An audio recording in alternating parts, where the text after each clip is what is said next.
Cool Figure TV. Revolutionary salute.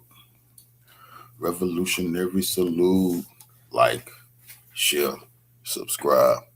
Welcome to the House of Revolution. You know I'm your humble host, the Yami of Revolution. Trump says the Middle Eastern war is over. Israel said that's a lie, and they start attacking again today. But before we get into that, y'all be sure to wipe y'all feet. That means hit the like button. You in the House of Revolution. Like, share, subscribe, support the platform, y'all. Well, let's take a look at our World War III update. Let's get right to the content. Salute.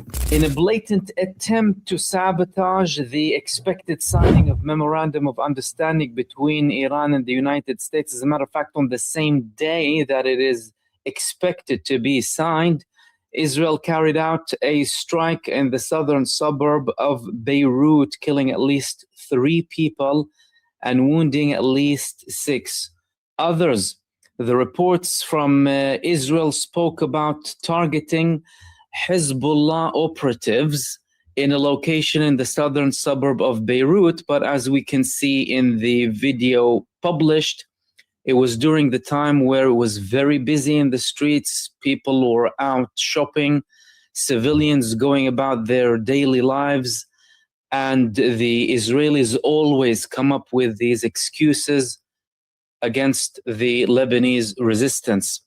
They haven't done this for the first time. Of course, Israel did this many times before, where they claim they targeted operatives of the resistance, but in essence, they're trying to terrorize the Lebanese people and sabotage the American-Iranian deal.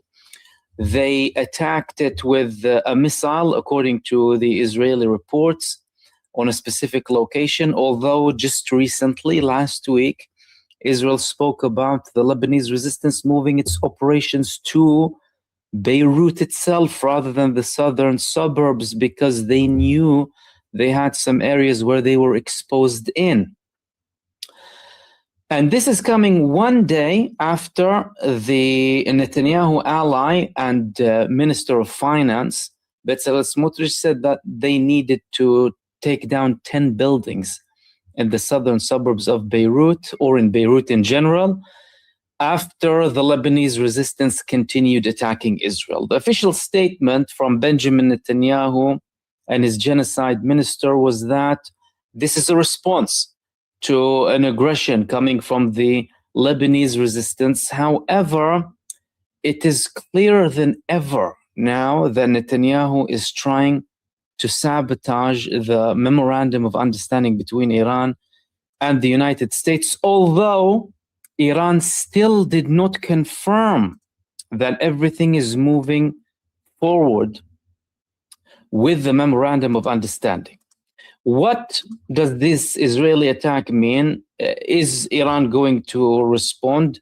What is going to be the position of the United States? We're going to answer all of these questions. But let's begin with the actual Memorandum of Understanding. Sources in Iran saying that Iran has not yet announced its final decision regarding the proposed Memorandum of Understanding. Now they're speaking about them still trying to understand its legal, political, and technical meanings by having a review over all of these things. They want to ensure that everything is perfectly fine and suitable for them for the 60-day period, seeing as the United States is going to give in with a lot of concessions. Recently, an Iranian official told Reuters that Washington will suspend oil sanctions and release $25 billion in frozen assets. Trump has done this during the 40-day war of aggression against Iran, where Iran was able to sell over 140 million barrels of oil. So that is very likely to happen. So nothing is guaranteed yet. Donald Trump himself spoke about the signing happening today. Iran didn't confirm. Iran said we're closer than ever.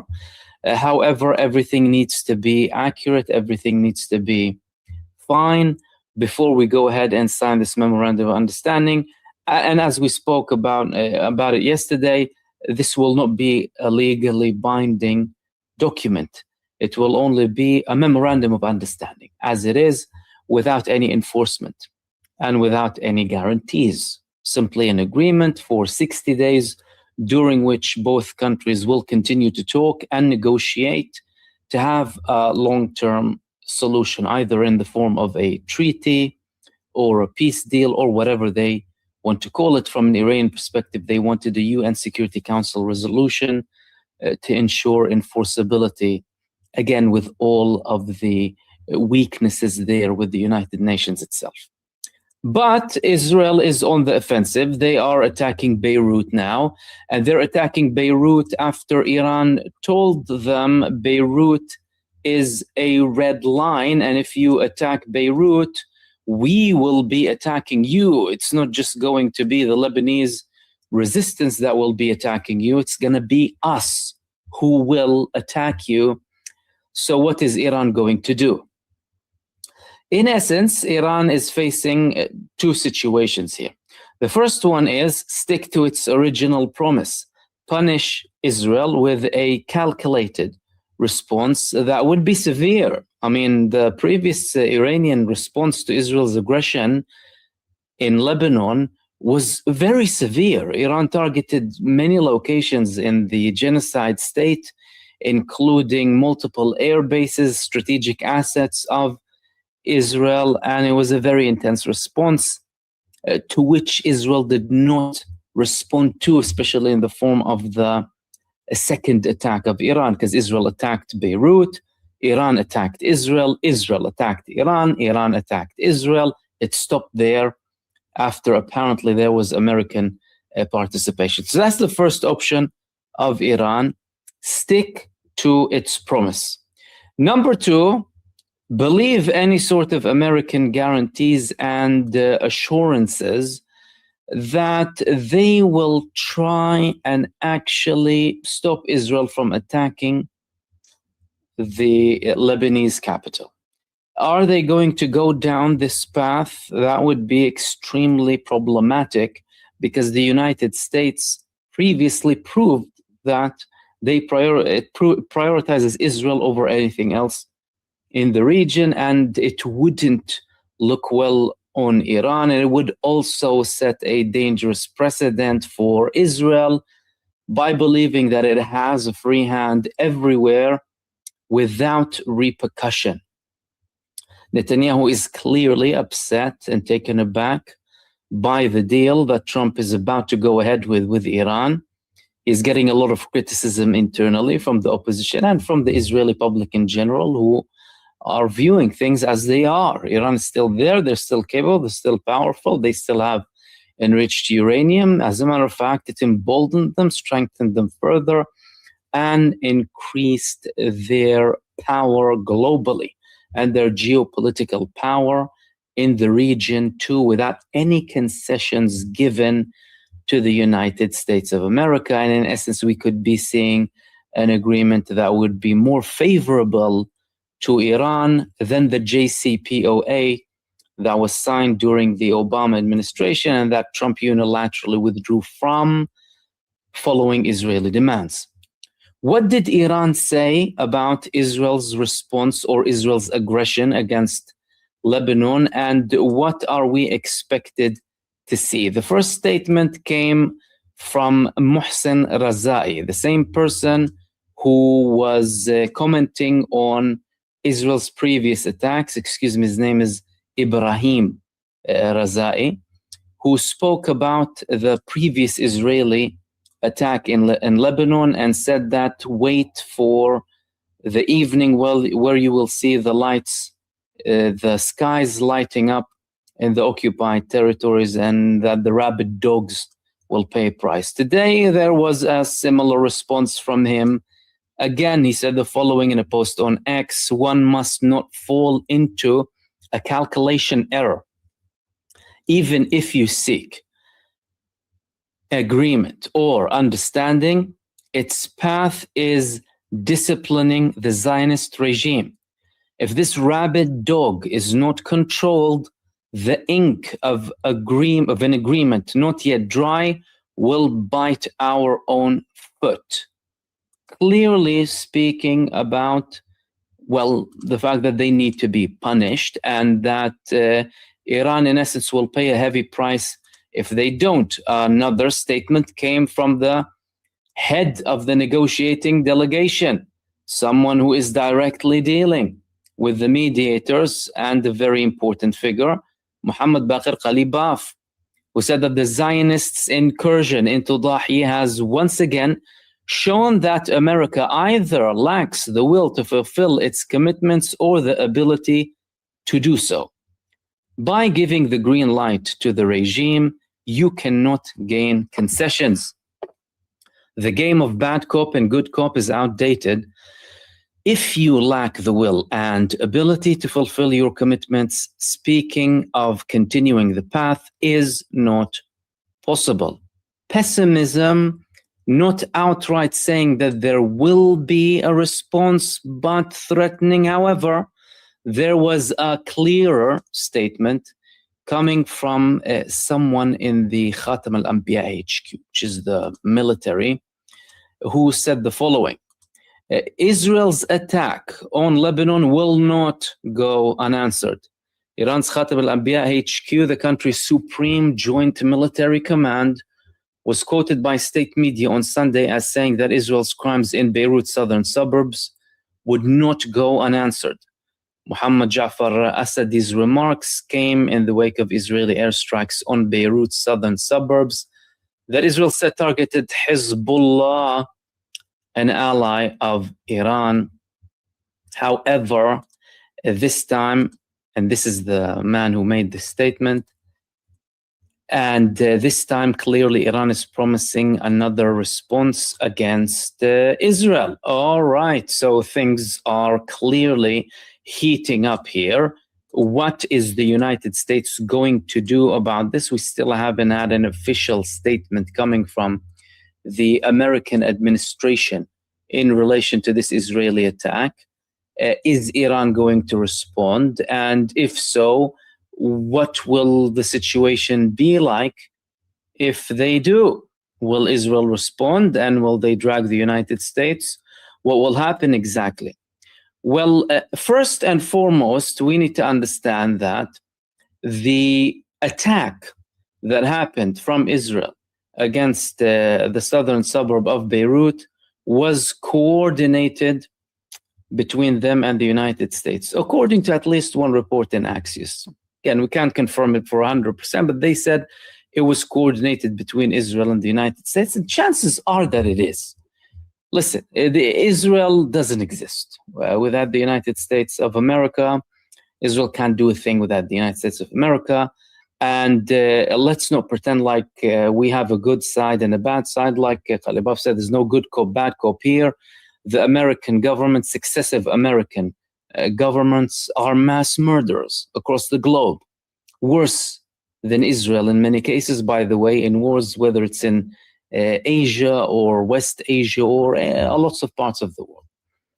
The only country that used nuclear bombs on civilian population was the United States of America. Let's not forget that. Killing 250,000 people approximately, and having so much damage for a very long period of time. Therefore, the notion that they have coordinated it with them could be very accurate. Then we move on to, well, what if it wasn't? What if this time it actually wasn't coordinated, you know? Maybe the United States has different priorities. Maybe Israel has different priorities. That could be true to an extent. However, this argument is much weaker. And if it is, it would insinuate that there is some sort of a split between Israel and the United States of America, which is, again, not really attached to reality and isn't backed by solid evidence. We understand that there is resentment from one side towards the other, both ways. And there are people in Israel who wouldn't be happy with Trump, and there are people in America who wouldn't be happy with Israel. As a matter of fact, the majority of the American population do not like Israel and want Israel to be attacked by the United States before Iran. That's why the American people and the global population are cheering on Iran when it's striking Israel. But at the administration level, it would be quite naive to think that there is much of a split. Donald Trump is a man of the Israeli and Zionist lobby. He received tremendous amounts of Zionist and Jewish lobby money in the United States, and he continues to serve Israel to this day. He dragged the United States to a war of aggression against Iran based on a request from Israel. The Department of State in the United States said, and again, important to reiterate, that they went into a war with Iran following a request from Israel. That's before anything else, and that is the thing that everyone needs to bear in mind here for the people who are saying that, no, do you know what, there is some sort of disagreement happening there. That leaves us with the Iranian response. And this is where things would get very interesting, especially if the United States decides not to participate in an Israeli attack against Iran. Last time Israel attacked Iran following Iran's response to the Israeli aggression in South Beirut, the United States did not participate in the attack. The United States reportedly participated in the defense, similar to what Joe Biden did with Israel when Iran attacked it during his term. If the United States leaves it at that, the situation could look 10 times worse for Benjamin Netanyahu, simply because Israel isn't able to continuously attack Iran in an ongoing war of aggression. If they could, they wouldn't have ended the war. Everyone needs to understand that. So the United States can't handle a war of attrition with Iran. Israel, 100,000,000% can handle a war of aggression against Iran, and not even tit for tat. Like tit for tat, Iran will keep hammering them with some missiles for an endless period of time. What is Israel going to do? They're not going to do anything. It's going to look even more embarrassing for Netanyahu, because they wouldn't even be able to limit anything. And Iran is so far, so vast, so big, so powerful. Iran isn't a resistance movement. It's a resistance nation. It's the supporter of the armed resistance against Israel. You're not dealing with small movements here and there, not to underestimate any of the resistance movements against Israel, because Israel didn't achieve its first objective in Gaza. Imagine that and remember that very well. All of the destruction and genocide to hide the fact that they failed in their main objective, let alone Lebanon, let alone Iran. They wouldn't be able to do that. That, of course, leaves Iran with two options. One, contain the attack and somehow believe American promises. Two, no, stick to your promise and attack Israel because they crossed the red line. The likelihood is that Iran will opt for the second option, because they know very well that if they do not respond to this Zionist aggression and barbarism against the Lebanese people, the Zionist appetite for blood will only increase, and they will only escalate to have more attacks, not only in Lebanon, but across the region as well.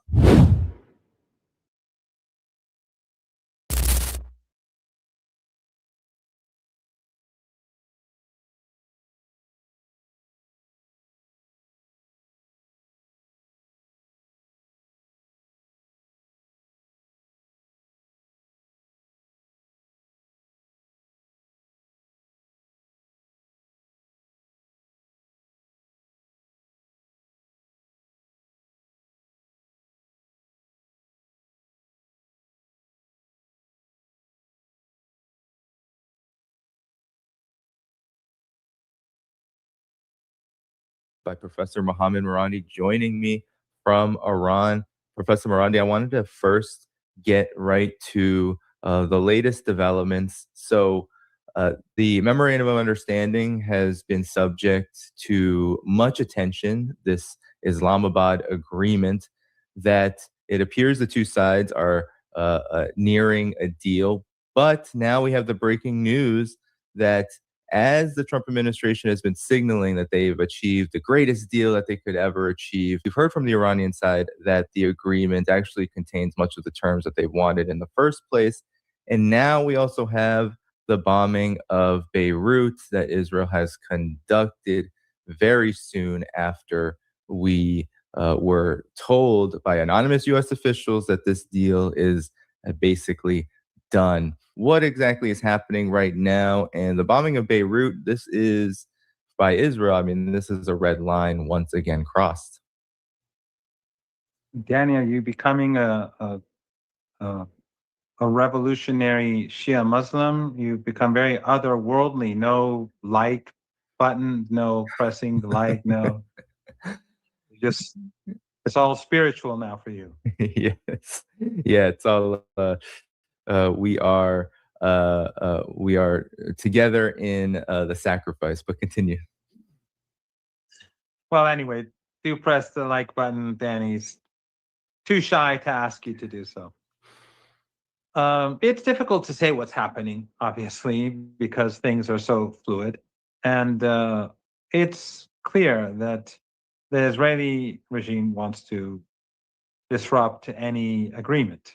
And of course, the Iranians have not said that the text is agreed upon, and it's not. The Iranians have issues that need to be resolved. And the claims made by the Americans or the Trump regime or Axios or whoever is this mouthpiece of the White House nowadays, those claims are not accurate. And yet, what the Israeli regime did today can be interpreted in two ways, in two different ways, but also it could be both. And one is that the Israeli regime wants to wreck the deal, and it wants to undermine the Trump regime because the Trump regime wants out because of the global growing energy crisis. And we're all hearing nowadays that even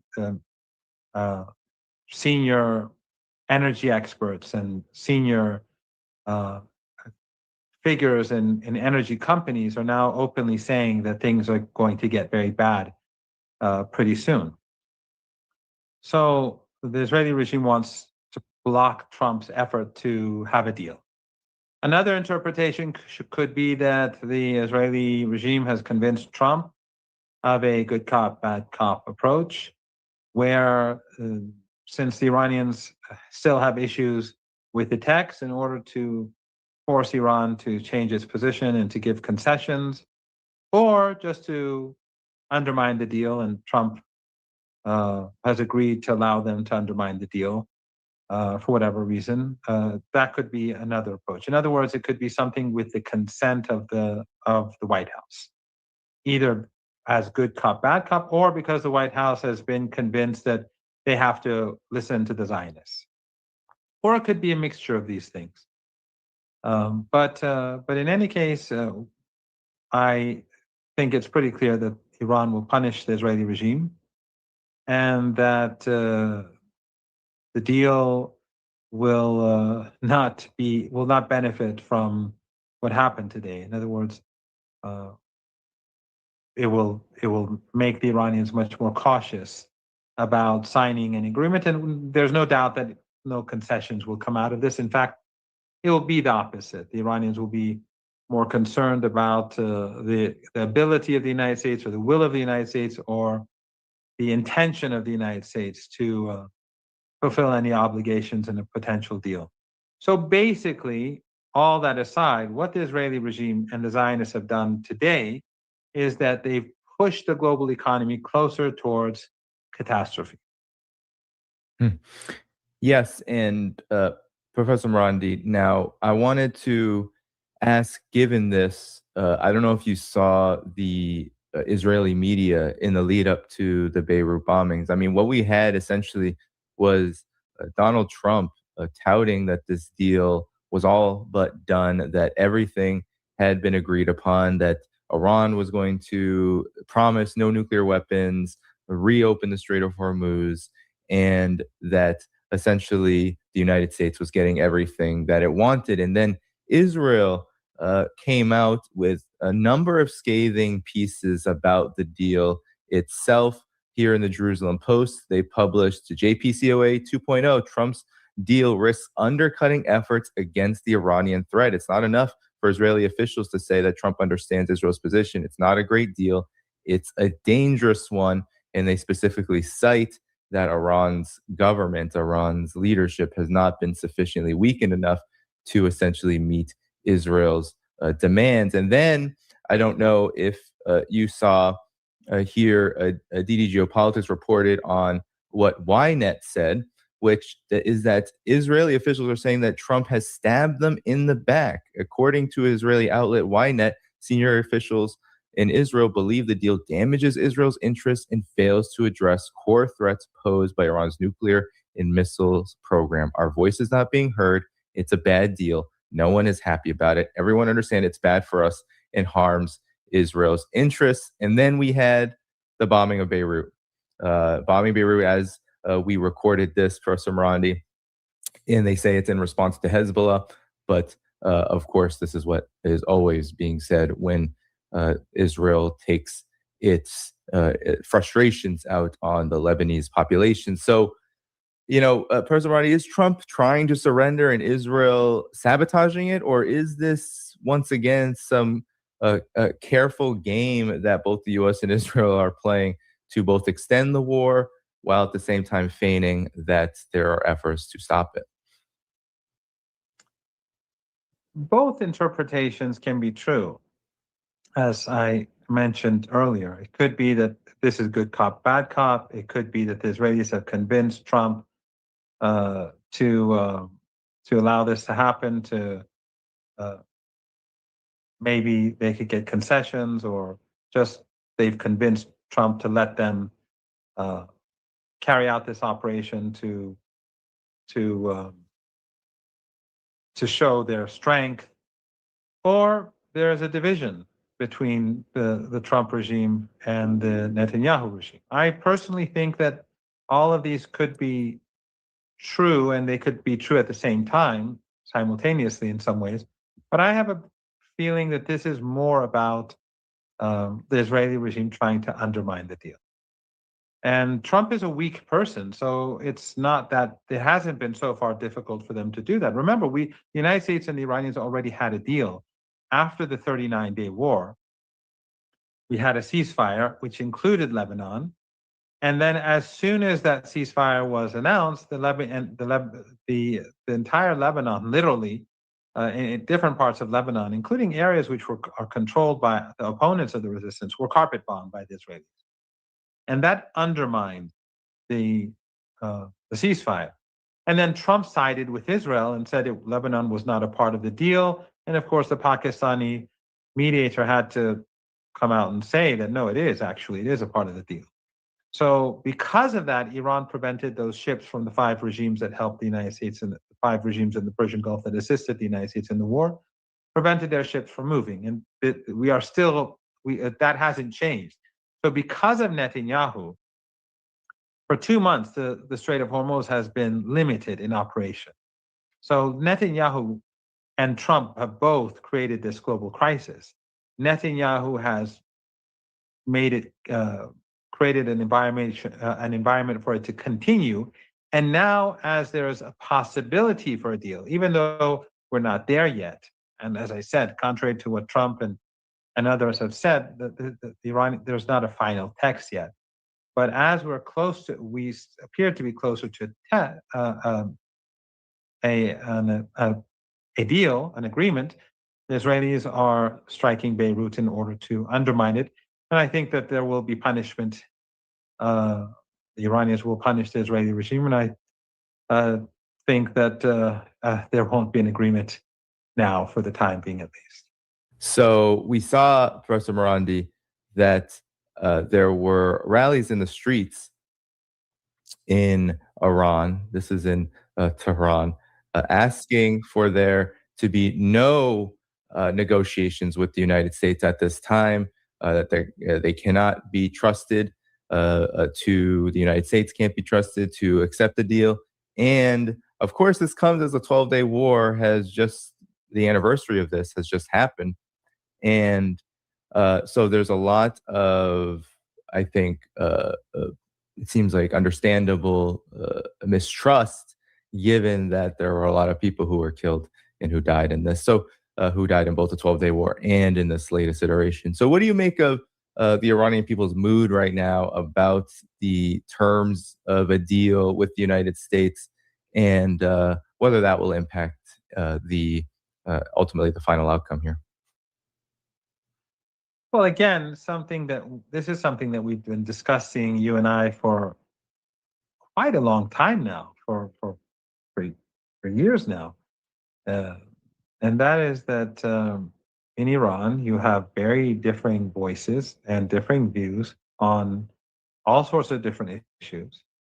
And the media in Iran lashes out at different politicians and factions. And we have a big debate right now going on in the country over the deal.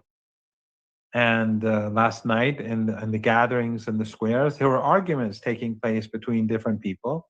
And then there were gatherings against the deal as well.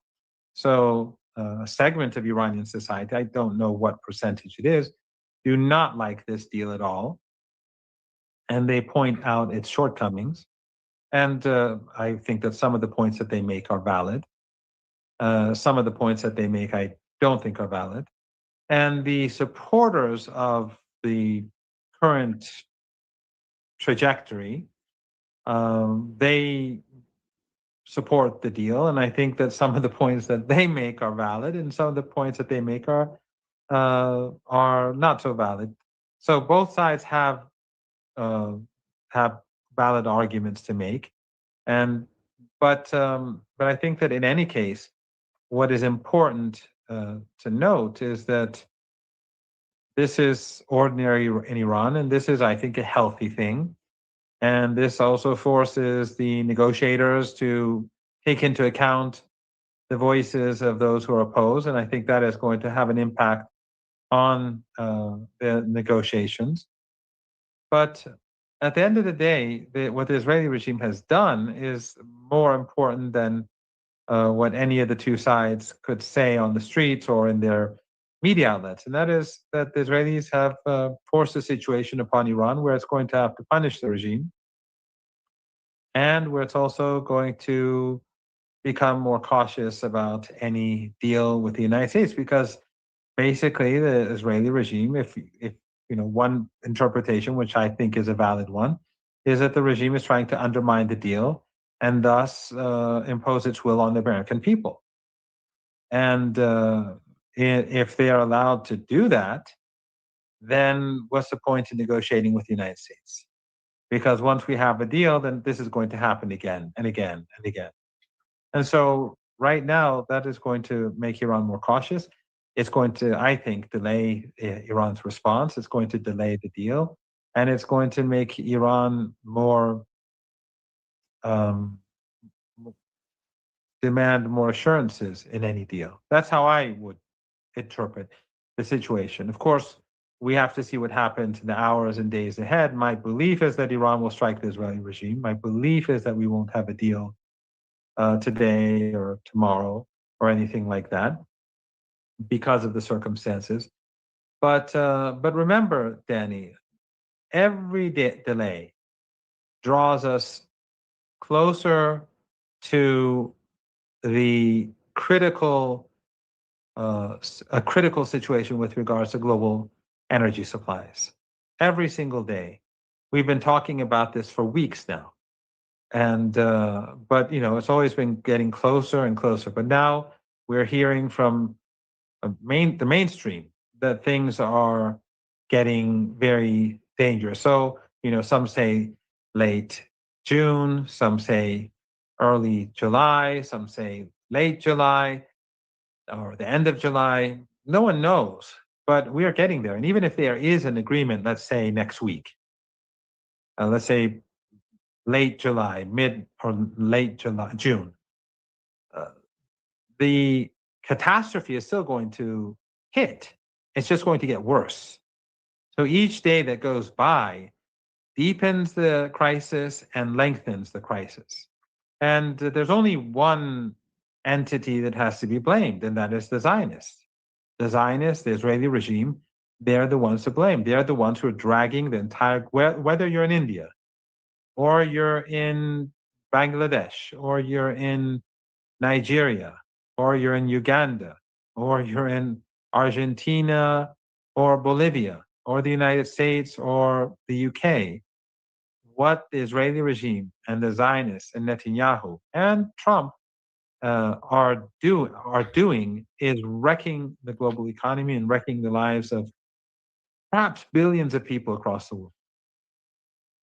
And Professor Rani, I think that's a good time to get to the terms then of what Iran, or at least what a senior Iranian official is said to have provided to Reuters as to what is actually in this deal. Here is that. Here are some of these terms.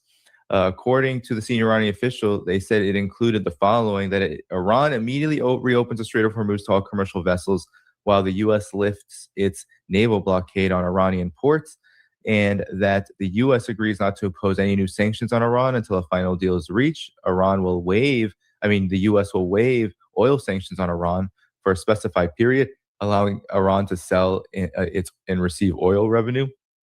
To sell oil and receive revenue. The U.S. agrees to release $25 billion of Iran's frozen assets, including direct cash transfers, cooperation among regional countries, and financial credit lines. And then Iran agrees it will neither produce nor acquire a nuclear weapon or nuclear weapons. Tehran agrees to maintain the nuclear status quo until a final deal is reached. And the U.S. agrees Tehran will dilute its highly enriched uranium stockpile inside Iran, with a mechanism for doing so to be discussed within 2 months. So, Professor Brandi, what do you make of these terms? Is there a reason then for Iranian people to be concerned, for the Iranian people to be concerned? I've heard some critics say that giving up the Strait of Hormuz leverage is a big mistake. Is that exactly what you interpret out of these terms? I mean, they're very broad. Just saying you're going to open it does not really give any definition for how that happens. So what's your thoughts on these terms that were outlined and leaked on this proposed agreement? Well, first of all, I would advise you never to use Reuters, because Reuters, when they say that Iranian officials gave them that information, they're almost always lying. Reuters is especially dishonest when it comes to anonymous sources and things like that, at least when it comes to Iran. And that's something that I was personally involved with. So I know that they've been dishonest, because during the nuclear negotiations, I was involved with media. I knew things that Reuters was lying about, but they were saying that Iranian sources gave them the information. And that's why the Iranian delegation in Vienna refused to cooperate with Reuters at all, because it was constantly lying. So what we are now having a public discussion about in Iran is the content of the deal. Of course, the deal is there are details, but I think the biggest issue is implementation. What those who are opposed to the deal are not opposed to the outline of the deal so much as they are opposed to the assurances, or the lack of assurances that the deal needs. So we've had that before with the nuclear deal. I think that was the biggest. That was by far the most important agreement we've had with the United States so far, and they cheated Iran. Iran implemented its side of the bargain after the 2015 deal, and the Americans didn't under Obama. They cheated Iran very, very extensively. And people are very concerned that this deal, which is much more important than the nuclear deal, will not.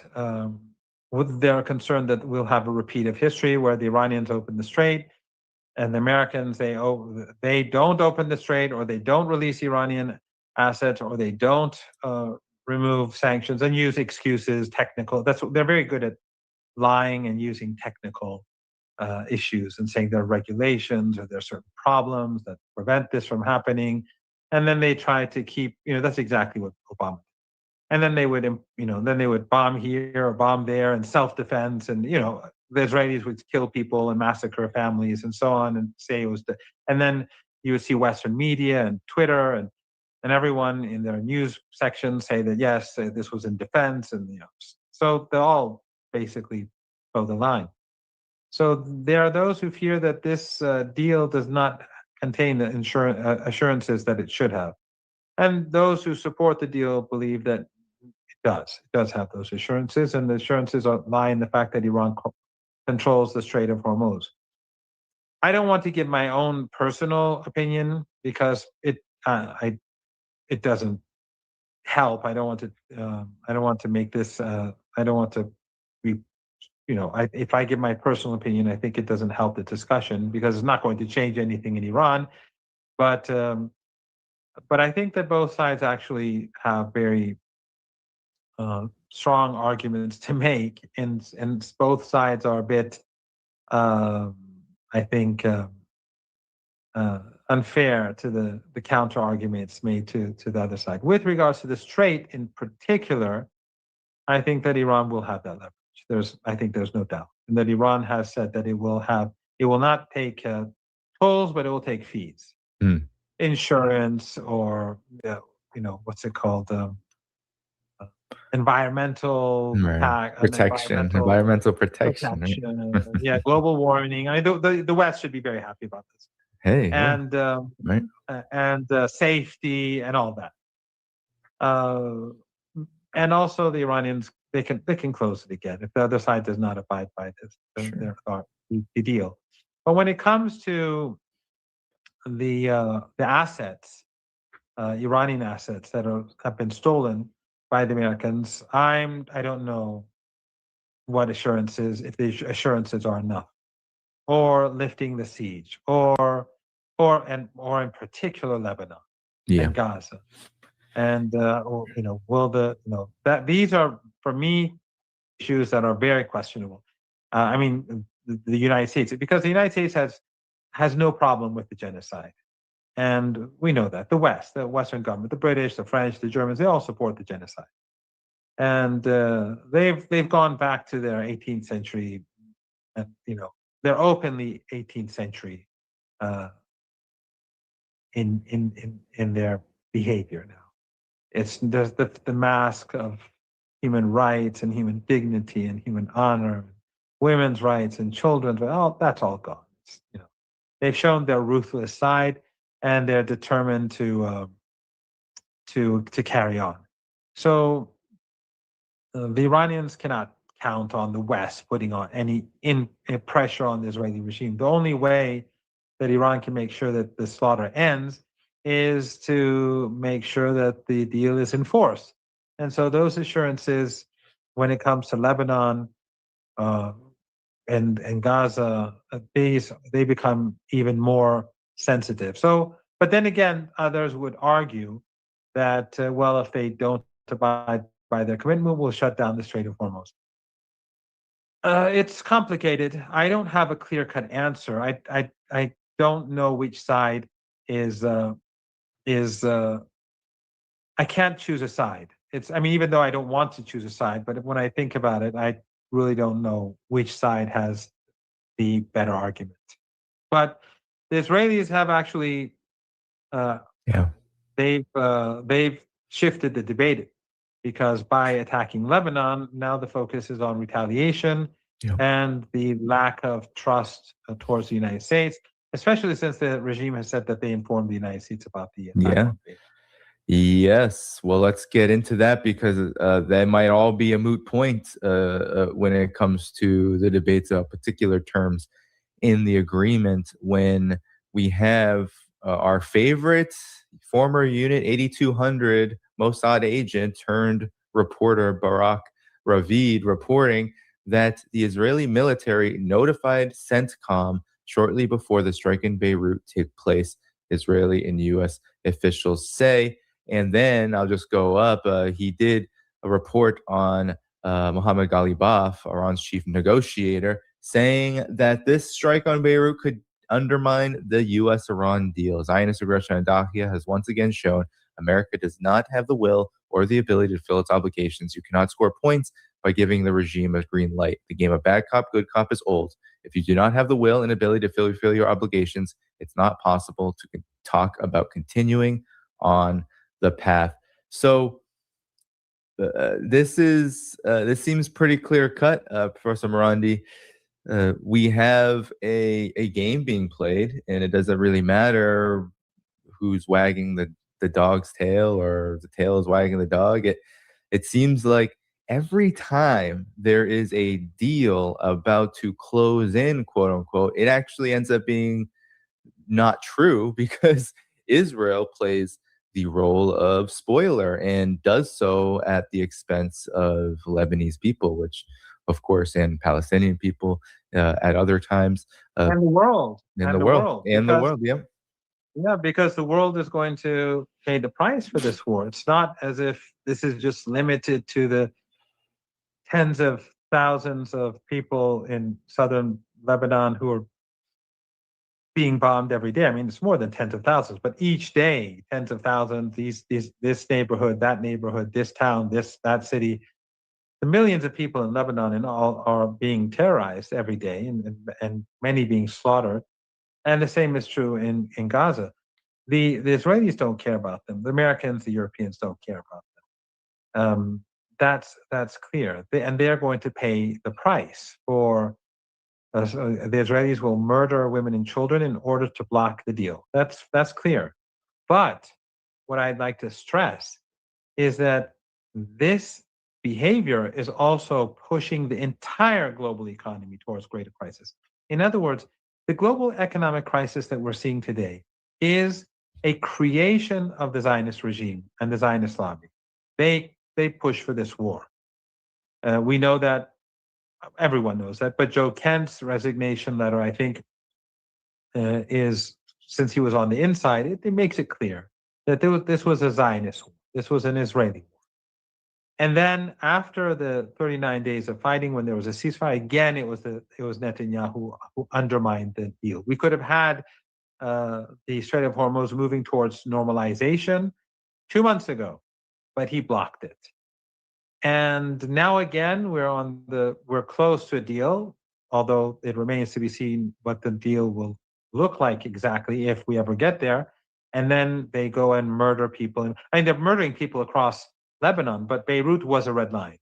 So now by doing this, he is pushing the world even further towards the cliff. And ultimately, as things stand, I think the world is going to fall over the cliff. But the longer the Strait of Hormuz is closed, the more damaging the fall, and the longer the pain and suffering will be because of what has happened. So Israel is not only carrying out genocide in Lebanon and in Palestine, but it is imposing misery upon the entire international community.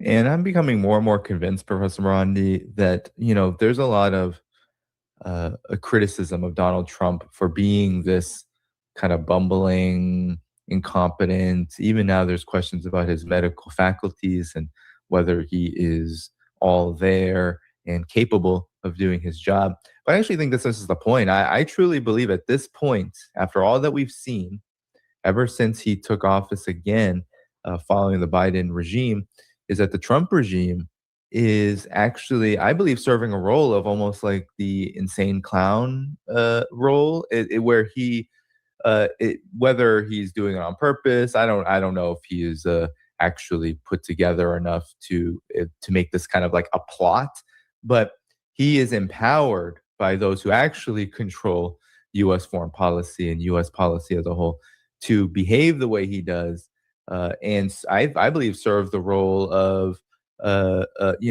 putting eyes on him, and the policy ends up being very continuous anyway. And one example of this appears to be the reports that Trump wanted a deal done exactly on June 14th because it's his birthday. And this is being reported in the mainstream media as if this is at all relevant. And now, of course, you have Israel bombing Beirut, and you have Iran saying, wait, hold on a minute. We're not here to give gifts to Trump on his birthday. That's not at all the purpose of negotiations with the United States to end the war. So, Professor Maradi, what do you think of this? Because it does seem like this is just such a pattern over and over and over again. I'm hoping that people will get the lesson that not only can we not trust the United States, but there might be an insidious game being played, maybe like psychological warfare, where we are really just truly, imbued with and hit over the head with Trump's antics, while the pattern builds up and we're just seeing this as new over and over again. What's your thoughts on this?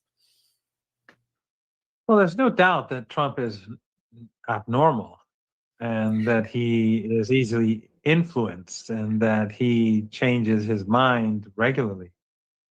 But I believe that the energy crisis is something that definitely people in power in the United States must be fearful of. And it could create instability in the United States. And it will create greater hatred towards the Israeli regime because everyone knows that the crisis, the coming crisis, and the difficulties that they see now are due to the fact that Trump has carried out war against Iran at the behest of the Israeli regime. And is this something that Zionists would benefit from when ordinary Americans and ordinary Indians and ordinary Koreans and ordinary Kenyans and so on feel that their hardship is due to Netanyahu and the Israeli regime and the Zionist lobby, which controls the United States and Trump? I don't think that benefits the United States. I don't even think it benefits the Israeli regime. I actually think that Netanyahu, by doing him and his people, by doing this, they're undermining the Israeli regime. The last two, you know my opinion. The last, ever since October the 7th, we're gradually getting to 3 years, but ever since then, ever since the start of the genocide, I think it's all been downhill for the Israeli regime. Now, some will say they took territory in Gaza and Lebanon and Syria, especially Syria, huge amounts of land, and the Syrian government obviously being a proxy regime. They won't do anything. Even now that Hezbollah is fighting, you'd think that this would be the ideal time for them to put pressure on the Israeli regime to and try to take back territory. But no, they're instead they're trying to block the border between Syria and Lebanon to help the Israelis and to prevent Iran from smuggling assistance to Lebanon. But in any case, I think that they have taken territory, but the damage that has been done to the Israeli regime, its image, its standing across the globe is irreversible. But Netanyahu is not fighting for Israel; he's fighting for Netanyahu, and his the thugs around him. They are just fanatical fools who don't understand what this damage means. And of course, the United States is being irreversibly damaged. I think that the damage that will ultimately be brought upon the U.S. economy will be in many, many trillions of dollars. This is just the tip of the iceberg, and this is just the beginning. So I don't think, if Trump is half sane, and I do think he's still half sane, I think he quite recognizes that this is not good news. And if the analysts and the experts are true about the markets, he is in big trouble.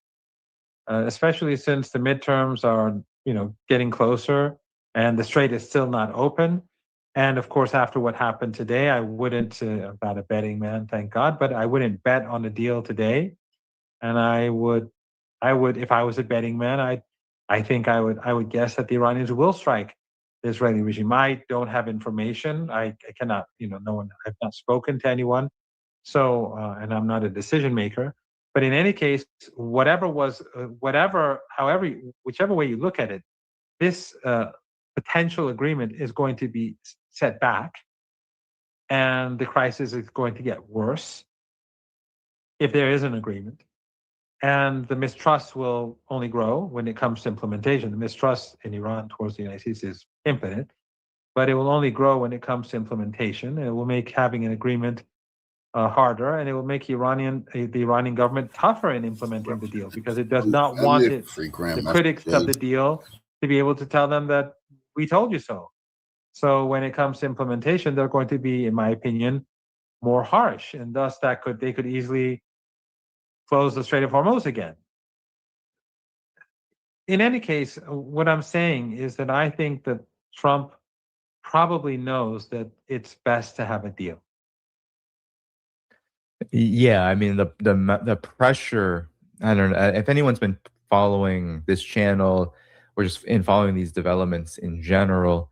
If you put a thread together over what it's been like since April, when the initial cessation of hostilities occurred between Iran and the United States, or at least what was said to be a cessation of hostilities that didn't really come to pass. But nonetheless, over this time period, the tension and the pressure for the Trump regime to come to some kind of actual, whether we want to call it a deal, a pause, because I do believe the US and Israeli regime's agenda when it comes to the region and Iran, of course, is not going to be transformed by a deal. It seems like the only thing that will actually change the behavior of the US and Israeli regime is, as you said, punishment and the capacity of Iran in the axis of resistance to fight back. But nonetheless, that's why I think that the Israelis are not working in interest of the regime itself or the United States, because by delaying the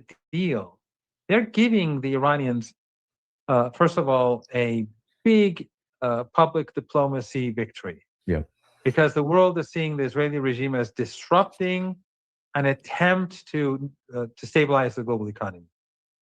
And second of all, if Iran does not sign a deal now or plays hardball, the world will see it as justified after what has happened today. Right. In other words, Netanyahu is doing this for himself. But if you look at it from a if you look at it objectively, this is not to the benefit of the United States nor the Israeli regime. Well, what's so interesting, Professor Moradi, is every time this happens, and now we are getting to, since the 12-day war, more than a handful of times, every time we have a situation where Iran is taking part in actual diplomacy. And as you have noted on the show, Mohammad Ghalibaf, I mean, he's a very talented individual. He's highly educated. He has multiple positions now within Iranian leadership. And he's not the only one participating in these talks. They're sending, Iran sends their best. But every time this happens, Israel and or the United States completely violate the actual framework for any kind of diplomacy, right as diplomacy is taking place. So they strike, they attack.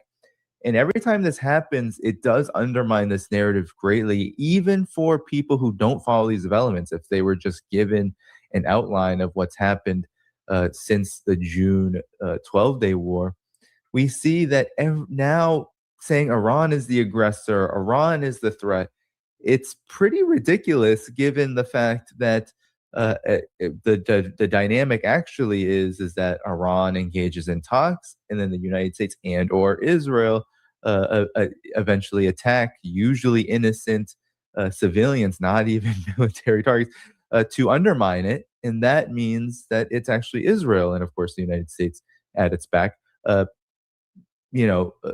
is the real threat. And that's just more and more obvious. So soon people, and I think this is already happening, even in the United States, will say, wow, Iran is only striking Israel because Israel's killing people in Lebanon. And that is I believe that's a huge shift that's only going to get worse. So it's almost as if the fervor to keep the war going is actually completely undermining the legitimacy of the very narrative that justifies the war. It's not a great situation to be in. No, it's a terrible situation for them to be in. And that's why that despite 47 years of anti-Iranian propaganda both by Arab regimes, regional regimes, in the American camp, the governments, whether Turkey or the Persian Gulf or Egypt and so on, their antagonistic narratives towards the resistance over the years, and Iran. That's why it's all failing. That's why Western media narratives, Western think tank narratives are all collapsing, because everyone is seeing what's going on now. Everyone sees that it's the axis of resistance that is trying to stop the genocide, and everyone else is either complicit or part of the genocide. And everyone sees that the bad guys, the Iranians, are the ones who are being responsible at the negotiating table. They're the ones who are acting rationally, and the West and its allies are the ones who are undermining negotiations, undermining agreements, undermining ceasefires, and pushing the world towards catastrophe. So they're both genocidal, and the Iranians are seen as, and the Axis are seen as the only people opposing genocide in Lebanon and Palestine, and the only ones who are willing to do something about it. And then on the other hand, we see that it's the Iranians who are willing to sit down to have a deal, but it is these genocidal actors who are undermining ceasefires and potential deals every step of the way. It doesn't look good at all. And I think it's only going to make it worse for the midterms. And not that I have any faith in the Democrats. That I have zero faith in them. The leadership of the Democratic Party is just as obedient to Zionism. We saw that under Biden's presidency. Right. But there is a dramatic shift taking place inside the United States among the general population. And this is not something that can be ignored. And therefore, I think that the implications of what's going on will not be good for the Israeli regime at all, and it will not be good for Zionism at all either, regardless of whether their supporters in the Democratic Party gain the majority or not. Indeed. Well, Professor Marandi, I appreciate you joining as always.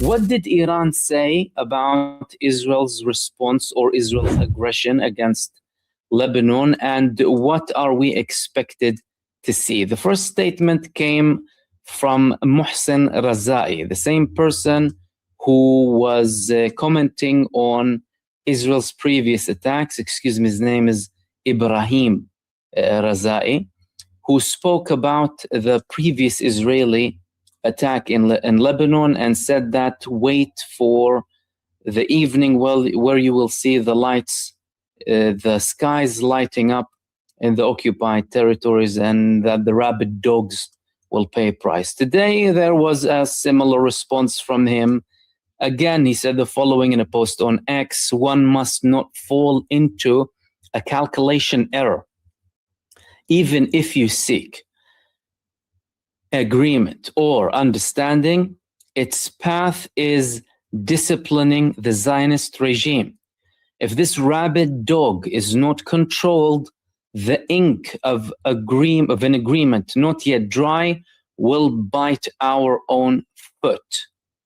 Clearly speaking about, well, the fact that they need to be punished, and that Iran, in essence, will pay a heavy price if they don't. Another statement came from the head of the negotiating delegation, someone who is directly dealing with the mediators and a very important figure, Muhammad Baqir Qalibaf, who said that the Zionists' incursion into Dahi has once again shown that America either lacks the will to fulfill its commitments or the ability to do so. By giving the green light to the regime, you cannot gain concessions. The game of bad cop and good cop is outdated. If you lack the will and ability to fulfill your commitments, speaking of continuing the path is not possible. Pessimism, not outright saying that there will be a response, but threatening. However, there was a clearer statement coming from someone in the Khatam al-Anbiya HQ, which is the military, who said the following: Israel's attack on Lebanon will not go unanswered. Iran's Khatam al-Anbiya HQ, the country's supreme joint military command, was quoted by state media on Sunday as saying that Israel's crimes in Beirut's southern suburbs would not go unanswered. Muhammad Ja'far Asadi's remarks came in the wake of Israeli airstrikes on Beirut's southern suburbs that Israel said targeted Hezbollah, an ally of Iran. However, this time, and this is the man who made this statement, and this time clearly Iran is promising another response against Israel. All right, so things are clearly heating up here. What is the United States going to do about this? We still haven't had an official statement coming from the American administration in relation to this Israeli attack. Is Iran going to respond? And if so, what will the situation be like if they do? Will Israel respond, and will they drag the United States? What will happen exactly? Well, first and foremost, we need to understand that the attack that happened from Israel against the southern suburb of Beirut was coordinated between them and the United States, according to at least one report in Axios.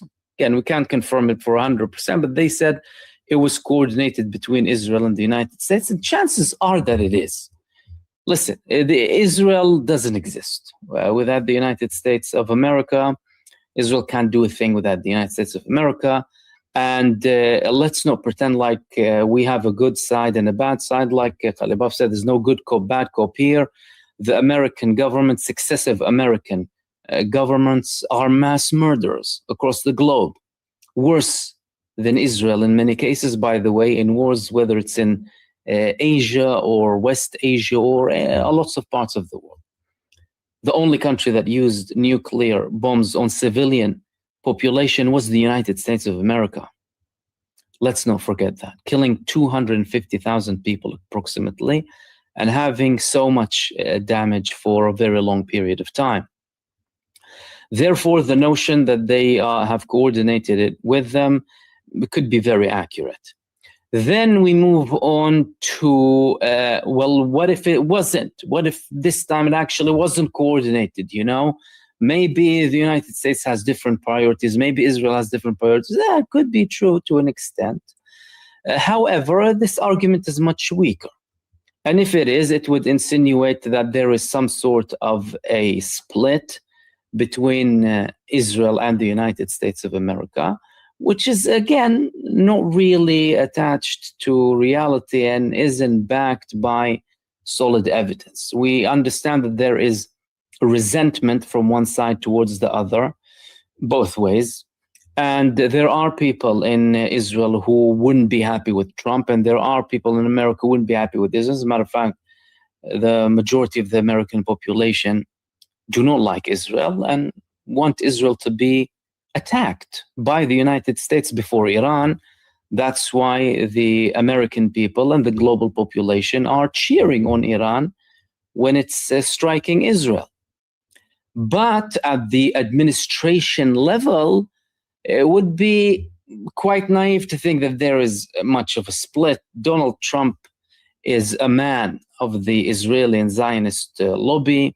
He received tremendous amounts of Zionist and Jewish lobby money in the United States, and he continues to serve Israel to this day. He dragged the United States to a war of aggression against Iran based on a request from Israel. The Department of State in the United States said, and again, important to reiterate, that they went into a war with Iran following a request from Israel. That's before anything else, and that is the thing that everyone needs to bear in mind here for the people who are saying that, no, do you know what, there is some sort of disagreement happening there. That leaves us with the Iranian response. And this is where things would get very interesting, especially if the United States decides not to participate in an Israeli attack against Iran. Last time Israel attacked Iran following Iran's response to the Israeli aggression in South Beirut, the United States did not participate in the attack. The United States reportedly participated in the defense, similar to what Joe Biden did with Israel when Iran attacked it during his term. If the United States leaves it at that, the situation could look 10 times worse for Benjamin Netanyahu, simply because Israel isn't able to continuously attack Iran in an ongoing war of aggression. If they could, they wouldn't have ended the war. Everyone needs to understand that. So the United States can't handle a war of attrition with Iran. Israel, 100,000,000% can handle a war of aggression against Iran, and not even tit for tat. Like tit for tat, Iran will keep hammering them with some missiles for an endless period of time. What is Israel going to do? They're not going to do anything. It's going to look even more embarrassing for Netanyahu, because they wouldn't even be able to limit anything. And Iran is so far, so vast, so big, so powerful. Iran isn't a resistance movement. It's a resistance nation. It's the supporter of the armed resistance against Israel. You're not dealing with small movements here and there, not to underestimate any of the resistance movements against Israel, because Israel didn't achieve its first objective in Gaza. Imagine that and remember that very well. All of the destruction and genocide to hide the fact that they failed in their main objective, let alone Lebanon, let alone Iran. They wouldn't be able to do that. That, of course, leaves Iran with two options. One, contain the attack and somehow believe American promises. Two, no, stick to your promise and attack Israel because they crossed the red line.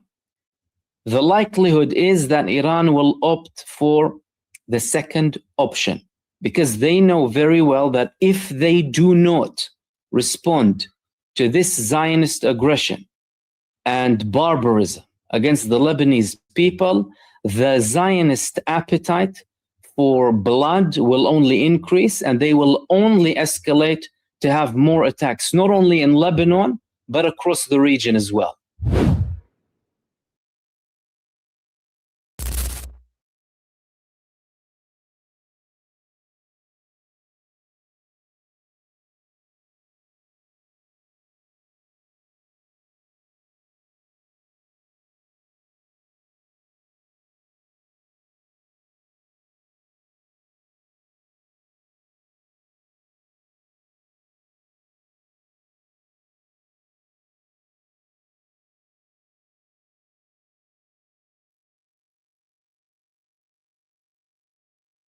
Already today's Sunday, June 14, 2026, and I'm here to talk about the latest news and what's going on between Iran and the United States and Israeli attack on Dahi. Again, this is the second attack after Iran announcing that if Israel attacks Dahi or if Israel attacks Beirut, Iran is going to respond, and they did it. The first time Israeli attack, you remember what has happened with the first attack. They attack an empty building. They thought that they're going to assassinate some, few Hezbollah commanders, which the mission has totally failed, but they killed civilians. They killed ordinary people in close to that building. Then we had the second attack on a building in Beirut. The footage, I'm sure that you've seen the footage, and it's a huge sort of bombing of the building. And Donald Trump came out just moments ago. He said that he's asking Iran not to respond. Basically, what he's talking about, he said Israel should have never attacked Beirut again, particularly at this time that Iran and the United States are reaching, or they were achieving some sort of agreement or the deal, something like that. But the problem is that Donald Trump says nobody was hurt, nobody was injured or killed. That's a total lie. At least from what we've heard so far, we have 1 killed and 4 injured.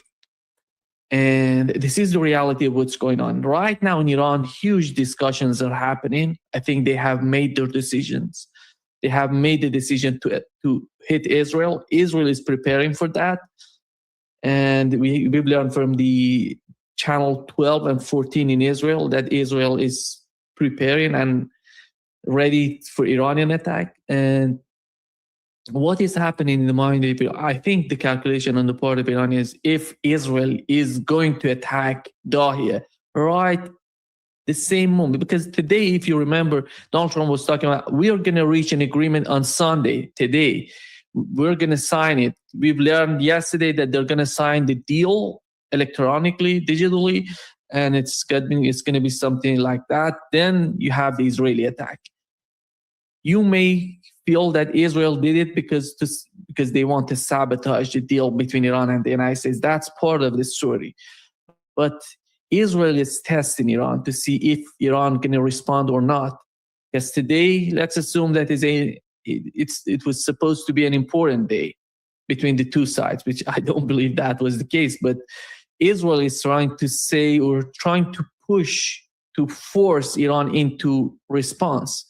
They want Iran to retaliate, and Iran would retaliate, in my opinion. They're going to respond, and Israel going to learn it, because you remember the first attack, when they attacked Dahia, Iran attacked the northern part of Israel, as they said. This is going to be the response. But later on, Israelis said that nothing happened. We intercepted all of the missiles and drones, which wasn't the case, at least from the footages. Later on, we've learned, based on what Iranians published, and this new photo that shows how they hit the Ramat David Air Base in Israel. You see the picture on the left is before the attack, before the missile hitting the building, and on the right you see how Iran destroyed that building. And it wasn't just that. Coming back to what has happened in the aftermath, we had the Israeli attack on Beirut, Iran responding to the northern part of Israel, then Israeli attack on Iran, basically on those islands close to the Persian Gulf, to the Strait of Hormuz. Then Iranian response to the northern, central, and southern part of Israel. After the second Iranian attack, Israel didn't respond. So then the United States came out, Donald Trump all of a sudden came out, we had an Apache helicopter in the region patrolling the Strait of Hormuz. It was hit by Iranian, missiles or drone or something like that. He didn't mention that. Iranian hit the Apache helicopter. Later on, CNN reported that it was a drone attack on a Shahed 136 drone attack on Apache helicopter. But the problem is with that story, I think it was all made up, is that the Shahed drone is something that you program it before sending it to the target. You see that the target going to be somewhere, a fixed target, is not going to be movable, because these are programmed drones. They're not going to chase the helicopter to hit it's not the way that the drone is working. That's why I think that wasn't the case. I don't know if it was that could be some sort of accident, because there is a huge sort of movement of drones in the region, and we have Apache helicopter. That could be an accident, but sending a drone specifically to hit the Apache helicopter is impossible. Could be an accident, but it's impossible because the drone is not going to chase the helicopter to hit it. That was the story. And 2 pilots, Donald Trump said they're alive, no injuries, nothing. They have survived the accident or the attack. So that was all the story. Then we had, at the night, we had the American attack on Iran and the Iranian response. And we've seen that at least 2 or 3 attacks on the Syria island in the Persian Gulf. We had the 2 attacks on Bandar Abbas, the city close to the Persian Gulf. And that was the outcome of the American attack on Iran. They tried to hit the petrochemical plant in Assalouye, which the cruise missiles that they used to hit the target, they were intercepted by Iranian air defense system, which was a new sort of improvement that showed, because we were talking about how Iranian air defense system was improved during the ceasefire, the so-called ceasefire. But they have shown that how they're capable right now. And all these attacks, remember, Israeli attack on Iran and American attack, later on American attack on Iran, they used the fighter jets out, far away from the Iranian borders, stay far away from Iranian borders and hit the targets from outside of Iranian airspace. They didn't get close to the Iranian airspace. If I'm not mistaken, there was 1 fighter jet trying to invade the Iranian airspace, which was, forced out by Iranian air defense system. That was the whole story. Then came the Iranian response. Iran hit targets in Bahrain, Kuwait, and Jordan. And every time I want to say Jordan, because in Persian we call it Jordan. It is in English we call it Jordan. And here is the targets. One of them was in Kuwait. If you see that, this is a refueling, getting back to the target. Here is one of the targets of Iranian attack on Kuwait, which was this target was a fuel bladders, or they call it storage for aircraft fuel. It's a newly built hangar in Bahrain. I said Kuwait, in Bahrain, in ISA Air Base in Bahrain. And this building was built in 2025 and was destroyed in the latest Iranian attack on Bahrain. Then later on, we have new footages coming out of Iran and showing particularly the targets of Iranian attacks. This is in Bahrain. One of the latest radars in Bahrain is the early warning radar in Bahrain that was destroyed by Iranian attack. And this is the other one in Bahrain is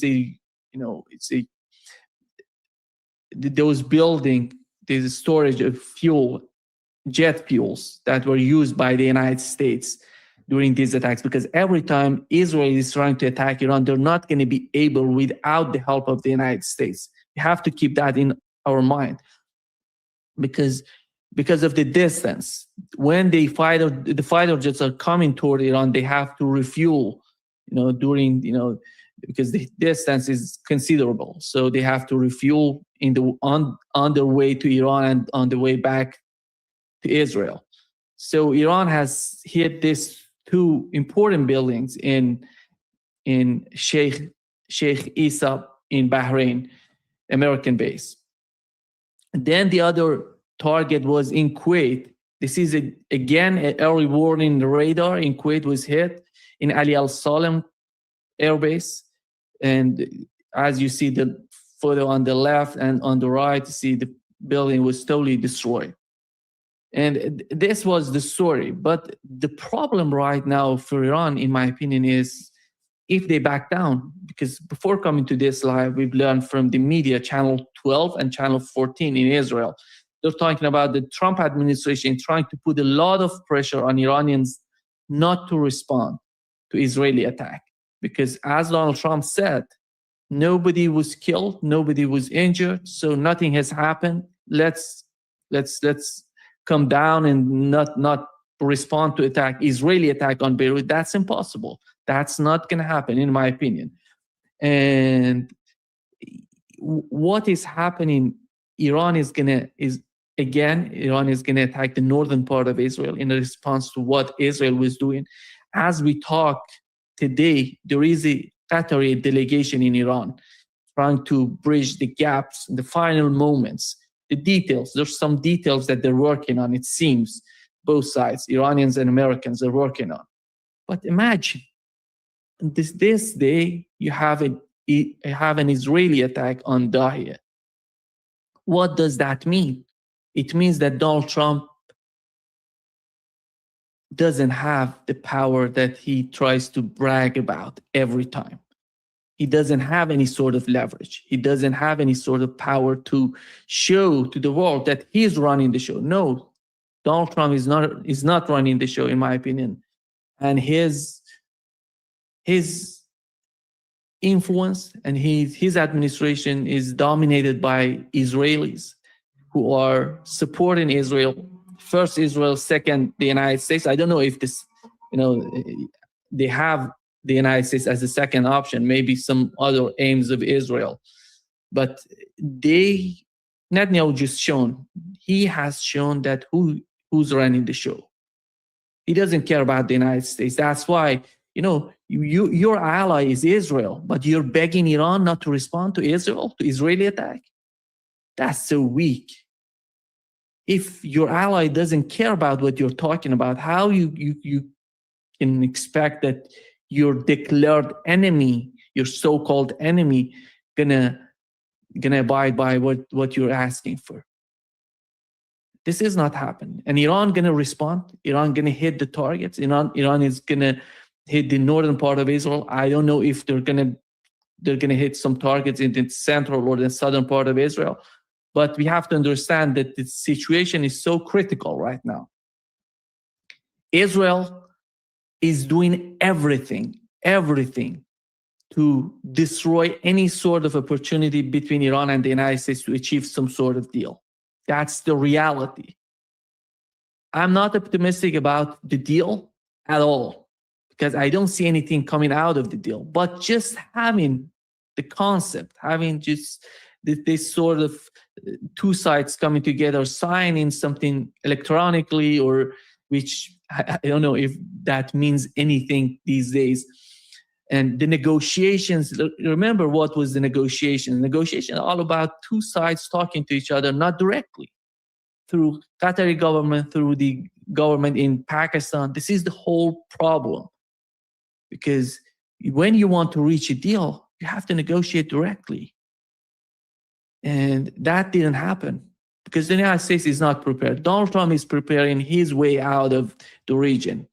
He's not trying to make a deal with any sort of, long-term strategy in the Middle East. Today, what he posted that it's come down. We are on this. We're going to put an end to the war on all fronts, including Lebanon, and this is going to be a beautiful future for the Middle East and peace, prosperity. These are huge lies. Dude, on the same day that you're trying to make a deal, Israel is attacking Dahia, not only Dahia. In the southern part of Lebanon, they're destroying everything. Just look at the footages that are coming out of Lebanon today. They're hitting the targets, they're hitting buildings, destroying everything. This is the reality that Iran is facing, that the acts of resistance is facing. Are they going to back down? I don't see that happening. Because after all, what does that mean? A deal. What would be the benefit for Iran out of this deal? Are they going to get their frozen assets? The most important point, in my opinion, is to put an end to the war between Israel and Lebanon. And Israel has to withdraw totally from Lebanon. Without achieving that, you're not going to get any sort of deal in the region. Okay, Israel is going to do the same thing as they did in the West Bank and in Gaza.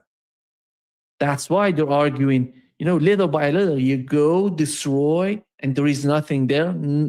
Nobody's living on that land. And you say, now the new chapter is coming. Now the annexation is coming. They want to annex the southern part of Lebanon. That's part of the greater Israel. And I think that's the main reason that nobody should believe that any sort of agreement would happen between Iran and the United States. As Iran keeps saying, the first point is putting an end to the war on all fronts. And nothing is happening on considering that point. But Donald Trump is trying to trick Iranians, in my opinion, with this deal. He says that, let's do it. If you're serious in doing such a thing or making a deal with Iranians, how come you understand these attacks on Lebanon? How do you understand that? How come you're not putting pressure on Israel?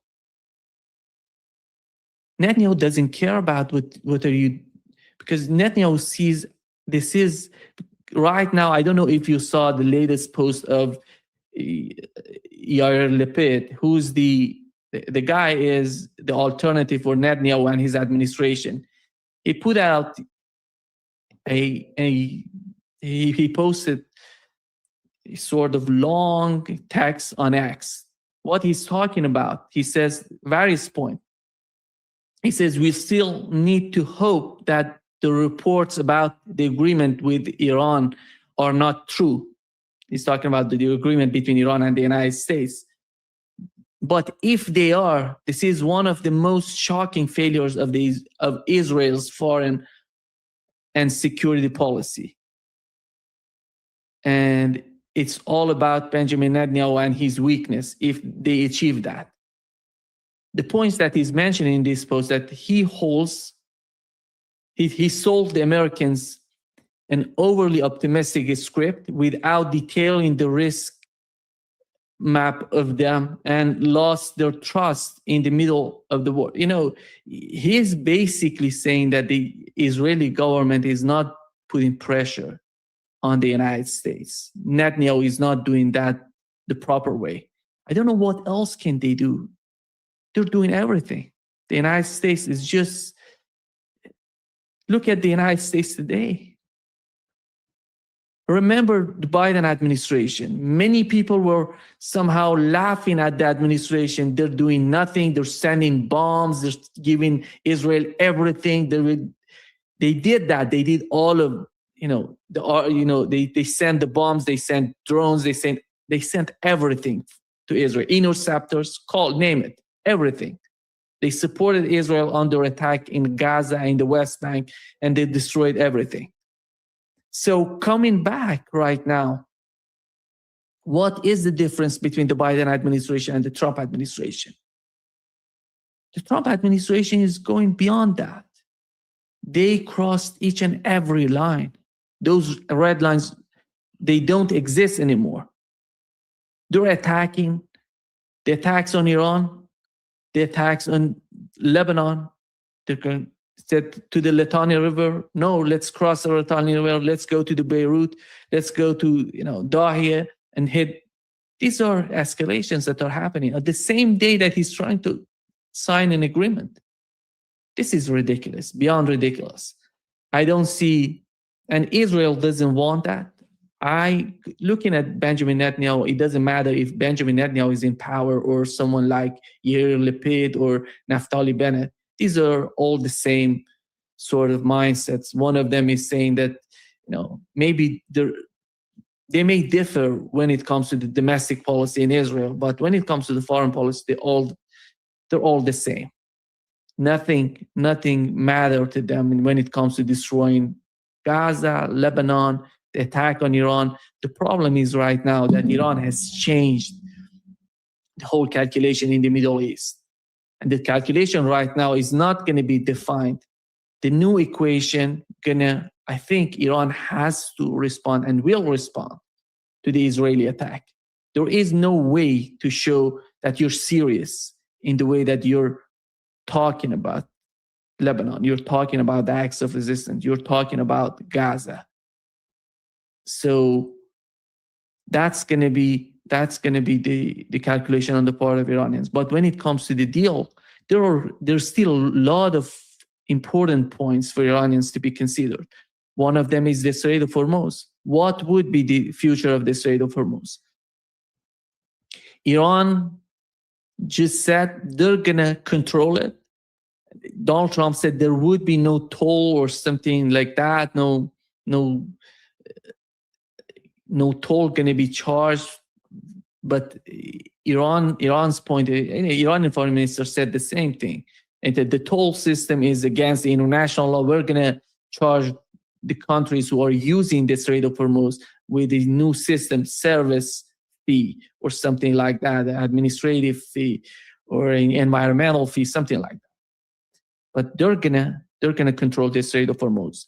It seems, based on what the Iranian foreign minister said on Iranian state media, he said that it's going to be together with the Omani government, all together. And remember, the Strait of Hormuz is something like 22.5 or 24.5 wide, and then you look at 12.5 and 12.5 based on international law. You have you have your own territory. When it comes to the sea, it's going to be 12.5 kilometers, and 12.5 kilometers from Oman, they're going to overlap. There is no international waters when it comes to the Strait of Hormuz. So basically, two countries, Iran and Oman, going to manage the Strait of Hormuz. So the other countries may come to some sort of agreement with these two countries, Iran and Oman, and there may have some sort of talks amongst themselves. This is the plan on the part of Iranians. And the United States is not going to be part of the Strait of Hormuz. They're not going to be part of the discussions, not the United States nor Israel, because I don't see anybody seeing Israel today as it was before this war started. The Israeli picture has been shadowed and destroyed. You remember before the attack on Iran, everybody was saying, this is one of the, after the United States, they have the best fighter jets, they have the best air force, and they're going to do this and that. Iran is nothing. Compare the military budget on the part of Iranians and look at what Israel has, what the United States is bringing to the region. Those days are gone. Those days are gone. And the impunity of Israel, in attacking other countries and destroying buildings and killing people, those days are gone as well. And Iran has to show that. Iran has shown that. And I think the new attack, which in the coming hours, I think you're going to see an Iranian attack, and that's the whole calculation of the region. Donald Trump, if he's serious, he has to do something about Israel. There is no way to achieve any sort of agreement without achieving a deal, without bringing back Israel to the cage, put Israel back into the cage. Is that possible for the United States? No. I don't see that happening. Maybe I'm too negative about Israel, but the only reason that I'm saying this, look at the behavior of Israel. It's getting more hawkish. They're attacking more and more instead of backing down. Every time Donald Trump says Israel has to do this and has to do that, and we are doing this because of Israel, just assume all of this is happening because of Israel. And the United States came into this war, attacked Iran because of Israel. They destroyed the economy of GCC countries because of Israel. They killed many Iranian civilians. 3,500, mostly civilians, were killed because of Israel. They're attacking the water tanks in the southern part of Iran because of Israel. Did Iran respond in a proper way? Did Iran hit desalination plants in GCC countries and Israel? No, Iran didn't do that. They didn't. Iran responded to attack on the energy infrastructures in Iran the same way. They attacked energy infrastructures in Qatar, in UAE, and other GCC countries, Bahrain, Kuwait, call it. But they didn't attack desalination plants. That's why I think they're responding. Iran has in my opinion, so far, what my assessment is, they have a totally comprehensive strategy when it comes to the response and the way that they retaliate against the Israeli and American attacks on Iran and on Lebanon. It's not just about Iran anymore. It's about Lebanon as well. It's about Gaza. It's about Palestinians. Because Israel, what Israel sees in the eyes of Israel, if they back down from Lebanon, they're going to be forced out from Gaza and from the West Bank. This is the way that Israel sees the case. Because that is a huge defeat for Israel. I think the war has been a huge strategic and economic defeat, and geopolitically, looking at the situation in the Middle East, that was a huge defeat for Israel. Just looking, you may ask yourself, why does Israel, if they're attacking in the southern part of Lebanon and they're destroying the cities, and these are important, by the way, cities in the southern part of Lebanon, which so far Iran said the southern part of Lebanon going to be part of the deal. But the red line, as I understand it, it was Beirut and Dahi. If you attack Dahi and Beirut, we're going to respond. But in the southern part of Lebanon, there is some sort of perception on the part of the acts of resistance that Hezbollah can handle that or can defeat Israel in the southern part of Lebanon. That's why they're not going that far to attack Israel by any sort of attack in the southern. I'm talking about Iran attacking Israel because of what's going on in the southern part of Lebanon. So Israel is not capable of defeating Hezbollah. That's why they need to escalate it. They need to put a lot of pressure on the society in Lebanon. They have to do this. When you're losing, you do this. If you're willing, just the same thing is happening in Ukraine. Remember, Ukraine is not winning on the battlefield. That's why they need to escalate. They need to send these drones to hit civilians in Russia, deep inside Russia. But if you're capable of using those drones, use those drones on the battlefield. The same thing is happening with Israel. Israel, the only reason they're attacking Dahi and Beirut, because they're experiencing huge losses in the southern part of Lebanon. Just, I don't know if you saw yesterday, there is a footage of Israeli drone. Here is the footage. And looking at this drone is a Hezbollah yesterday I uploaded the footage showing the downing of an Israeli Heron 1 male drone at an altitude of 7 kilometers with an advanced Iranian, surface-to-air missile. And this is the capability of Hezbollah. As time goes by, they're getting better. The use of drones, the use of rockets, ambushes in the southern part of Lebanon, they're getting better and better. They're getting more experience, and this experience is putting them in a better position. And you see how they're capable of hitting these drones. These are huge. These are expensive drones for Israel. Just before this happening, we had the Hezbollah attack on Merkava tanks, huge. Looking at the picture, this is the picture that was mentioned by, Hezbollah. And this photo came out of Lebanon showing that Hezbollah ambushed advanced column of Israeli tanks, blowing at least 2 Merkava tanks.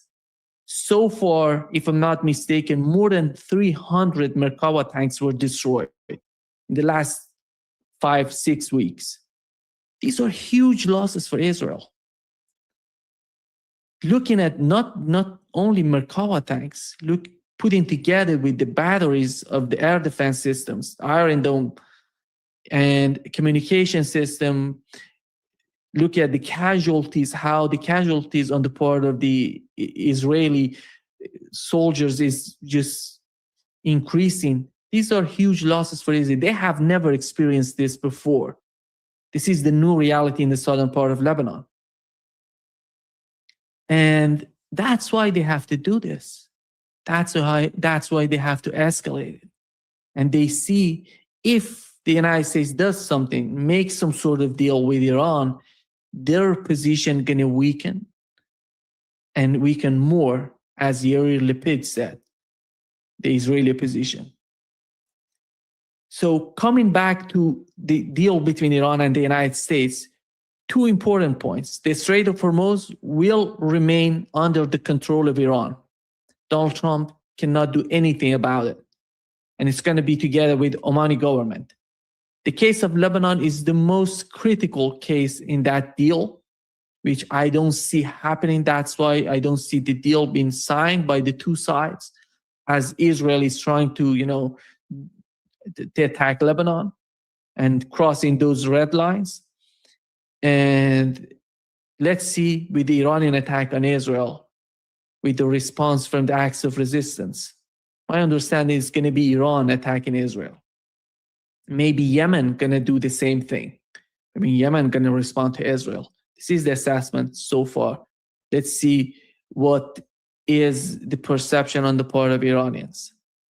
And the other point with the case of the Iranian deal, Iranian-American deal, as they call it, the so-called deal, is the frozen Iranian assets. We've learned that the moment that Iran signs the deal, they're going to release the Iranian frozen assets, something like $12.5 billion, because they have frozen something like $25 billion Iranian frozen assets. And it's going to be released by the government in Bahrain. As I said before, Bahrainis are right now, the people from Bahrain, from the Bahraini government, are in Tehran right now, talking with Iranians. Let's see the Iranian attack and the Iranian response or retaliation on Israel. How is that going to change the situation? I assume that Donald Trump, and aftermath of the attack, Donald Trump comes out and says, so you attack Lebanon, Iran attack you, so we're done with the attack. And coming back to the same thing. You remember that. These are the cycles of the continuation of the war, tit for tat. That's not going to end.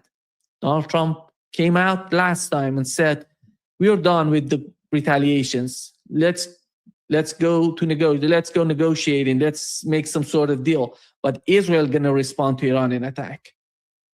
And then Iranian retaliation. This is the problem. It seems that Israel, based on what Israelis are talking about, I don't know if we can say that 100%, that Israel was coordinating the attack before attacking Dahieh. They said they had the green light of the United States before attacking Dahieh. If that was the case, the way that Israeli media is putting out, this is the end for Iran. You have to be realistic. You cannot live with some sort of dream of achieving, because this is impossible. The Trump administration, you have no diplomat, you have no negotiations, you have no understanding between the two sides. Nothing has happened with considering the negotiations. Some points, weak points, in my opinion. After all, let's assume the United States accepts, or in the deal, they're not talking about particularly about the Strait of Hormuz. Who's going to change the reality of the Strait of Hormuz? Iran doesn't need the United States to accept that. Iran has the control as we talk of the Strait of Hormuz. Iran doesn't need that. And it's not going to be mentioned in the deal. This is the first point. Second point, Lebanon, one of the most important points. Is that going to bring some sort of sanity to the behavior of Israel? I don't see that happening. So there is no point to have a deal with the United States. In Gaza, in the West Bank, is that going to bring some sort of change? No, nothing. So what is the issue? For you, what is the benefit for Iran to make some sort of deal with the United States? With the blockade, you can argue that blockade is putting a lot of pressure on Iranian economy, but it's not just about one side being influenced by the blockade. The United States itself is influenced by the blockade. It's not about Iran. The global economy is influenced by that. I think Iran can outlast the United States with the case of blockade. They don't need this deal to put pressure on the United States. They can fight. And let's see how long the United States can continue this blockade. It's a huge duty, by the way. It's not something easy. And they were not that effective as Donald Trump is trying to brag about. And it was 900%. We were controlling the whole Persian Gulf. Nothing is coming in and nothing going out. That's a big lie, by the way. First of all, Iran is not totally dependent on the Strait of Hormuz, on the Persian Gulf. They can do it as you've seen so far. In the Persian Gulf, they can go through Pakistan and then to Iran, as Pakistan prepared that or cooperated with Iran. They can go to the north. They have the Caspian Sea. The borders of Iran are huge. They have many other options. But for the United States to stay there, it's a huge cost, not only militarily, but geopolitically, and the suffering of the global economy. The reason that Donald Trump is talking about the deal, while he knows that he cannot control Israel because of the global economy, because of everything is collapsing. Everything is collapsing. In the next, I would say, 4 to 5 weeks, we're going to see huge pressures on everybody, on Europe, on the United States, and on global economy, on Japan, South Korea, all these allies. Just imagine how the United States sacrificed all of these allies because of these desires or these sort of fantasies of Israel, of greater, destroying Iran, doing regime change in Iran. They don't care about. Just look at the way that Japan sees, South Korea sees it, the United States today, or GCC countries. I'm not talking about I know what's going on in the mind of the leadership in these countries, but if you're a logical, a rational sort of, mindset, you would say, so what is it? What is it? This war on Iran, the Strait of Hormuz? We are getting hit by the war. We're not getting our oil through the Strait of Hormuz. Who's benefiting from that? Nobody. The war has destroyed GCC countries by destroying their economy, putting a lot of pressure on Japan and Korea, South Korea. And Europeans are in dire situation. Just imagine what has happened with the case of Ukraine and how the United States sabotaged the Nord Stream pipeline to make Europe more dependent on the United States, and how costly the oil and energy is for Europe if they receive it from the United States. So coming in the Strait of Hormuz, the problem of the Strait of Hormuz in the whole sort of problems that they were facing before, it's a new sort of shock, a new sort of blast on the European economy. The oil reserves, the energy reserves are getting worse. And the United States, remember what Donald Trump was doing. He was using the peace deal. We are negotiating. We are so close. I don't know if you saw that clip of CNN. More than 39 times Donald Trump said, we are reaching a deal.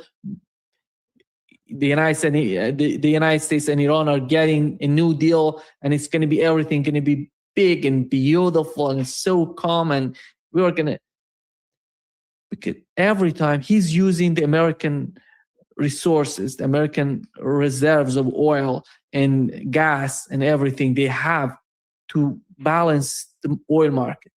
Together with this sort of argument, this sort of fake news that he's producing, he's calling all of these outlets, mainstream media, fake news, fake news. He's the foundation of the fake news. He's basically producing more fake news than all the media around the world. The guy is and he was able to manipulate the oil market together with the U.S. reserves of oil, and putting together with the propaganda that he has produced so far. He could control the oil market. And this is the problem right now. I think we are getting to some sort of moment for Iran. Iran needs to reconsider, reassess its position. Crucial point. The Strait of Hormuz, it doesn't matter if they reach an agreement with the United States or not. It's going to be under Iranian control. Blockade, one of the benefits, if Iran and the United States get some sort of agreement or deal, that would be a benefit. Iranian frozen assets would be a benefit for Iran if they achieve some sort of agreement. I don't know how soon they can get their frozen assets. It's going to be, as we've learned, it's going to be 50% the moment they're signing the agreement, and later on in the next 60 days or in the next, because in the agreement is, when you sign an agreement, you have something like 60 days to achieve the final agreement, which I don't see that happening. In a final agreement going in 60 days, then 60 days and 60 days, as it was the same case for Ukraine. 24 hours of putting an end to the war. Today he talked with Zelensky and said, beautiful, happy birthday, you're doing great, and this and that. So, but the war is still there. And the United States is not putting an end to this war. And just imagine that was 24 hours. And right now they're talking about 60 days. Is it going to happen? Or is Iran going to get its frozen assets? I don't see that happening. Are they going to put, because not only frozen assets, it seems that the United States is going to lift, or it's this sort of wavering the sanctions on Iranian energy sector, basically Iranian export of oil. And the other point, petrochemical productions of Iran, he somehow would lift the sanctions on the Iranian energy sector, if you can put it this way. These are the benefits for Iran: sanctions, blockade, frozen assets. The other 2 points, Strait of Hormuz, nothing. It's not related to the United States and the US position. The case of Lebanon, the United States cannot do anything. Just remember that. It's not going to happen. Israel is going to decide about the situation in southern part of Lebanon. It's not the US. It's not going to be the president of the United States, whoever comes next, or because this is a long story. It's not the story of today or yesterday or the day before. Since 1948, Israel was doing this. And they're continuing the same sort of attitude, with the same sort of attitude. It's about destroying, leveling everything, killing the people, then annexing the land. They're doing the same thing in Syria. Those people who were arguing, you remember, when Assad was in power, and they said, the problem is Assad, Bashar Assad is the problem. Right now, you have the head of HTS in Syria. Has Israel stopped attacking Syria? What is happening to Syria? They're advancing. They're getting more land. And what is the importance of that land? It's 20% of the fresh water of Syria is under the occupation of Israel today. They're trying to do the same in the southern part of Lebanon. It's all strategic on the part of Israel. It's not just about the land. It's about the resources of that land. how they can control everything.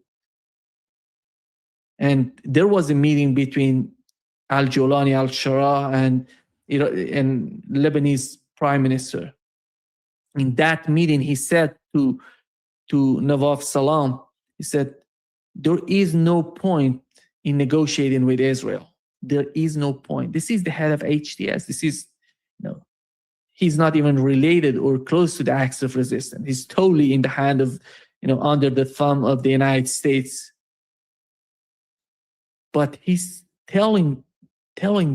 saying that. That's a big story, in my opinion. That's huge for the government in Lebanon. The government in Lebanon is in the same position. They're under the thumb of the United States because they think as much as they concede, they can improve the situation. No. You back down, you're weak, and they're going to destroy you. They're going to go after you. You fight back, they back down. They reassess their position. This is the way it works in the Middle East. That's why Iran has to respond. Iran has to respond to Israeli attack. And they will do that. Because if you back down, it's a sign of weakness. Remember, Iran was negotiating with the United States. Even negotiations with these people is a sign of weakness. They negotiated. They were negotiating with the United States 2 times, and the United States attacked them. Israeli attack in June 2025, an American attack together with Israel, a joint attack, Israeli-American attack on 28th of February this year. So this is, you negotiate, you're weak. And I think this is the new reality. You fight back. There is no way to understand. Looking at the situation with the negotiation, it shows no sign of negotiation or any sort of talk. It's all about the battlefield. The Strait of Hormuz is the outcome of the battlefield. The blockade, if they try to lift the blockade, is going to be the outcome of the battlefield. Lebanon is going to be decided on the battlefield. There is no way to negotiate on Lebanon and what's going on in Lebanon. You have to decide about the future of the region. You have to force Israel out of Lebanon. There is no way to negotiate and get it out of negotiations. It has never happened. And I don't know why you can be optimistic about that happening through negotiations. This is the reality. And I hope the leadership in Iran understand what's going on.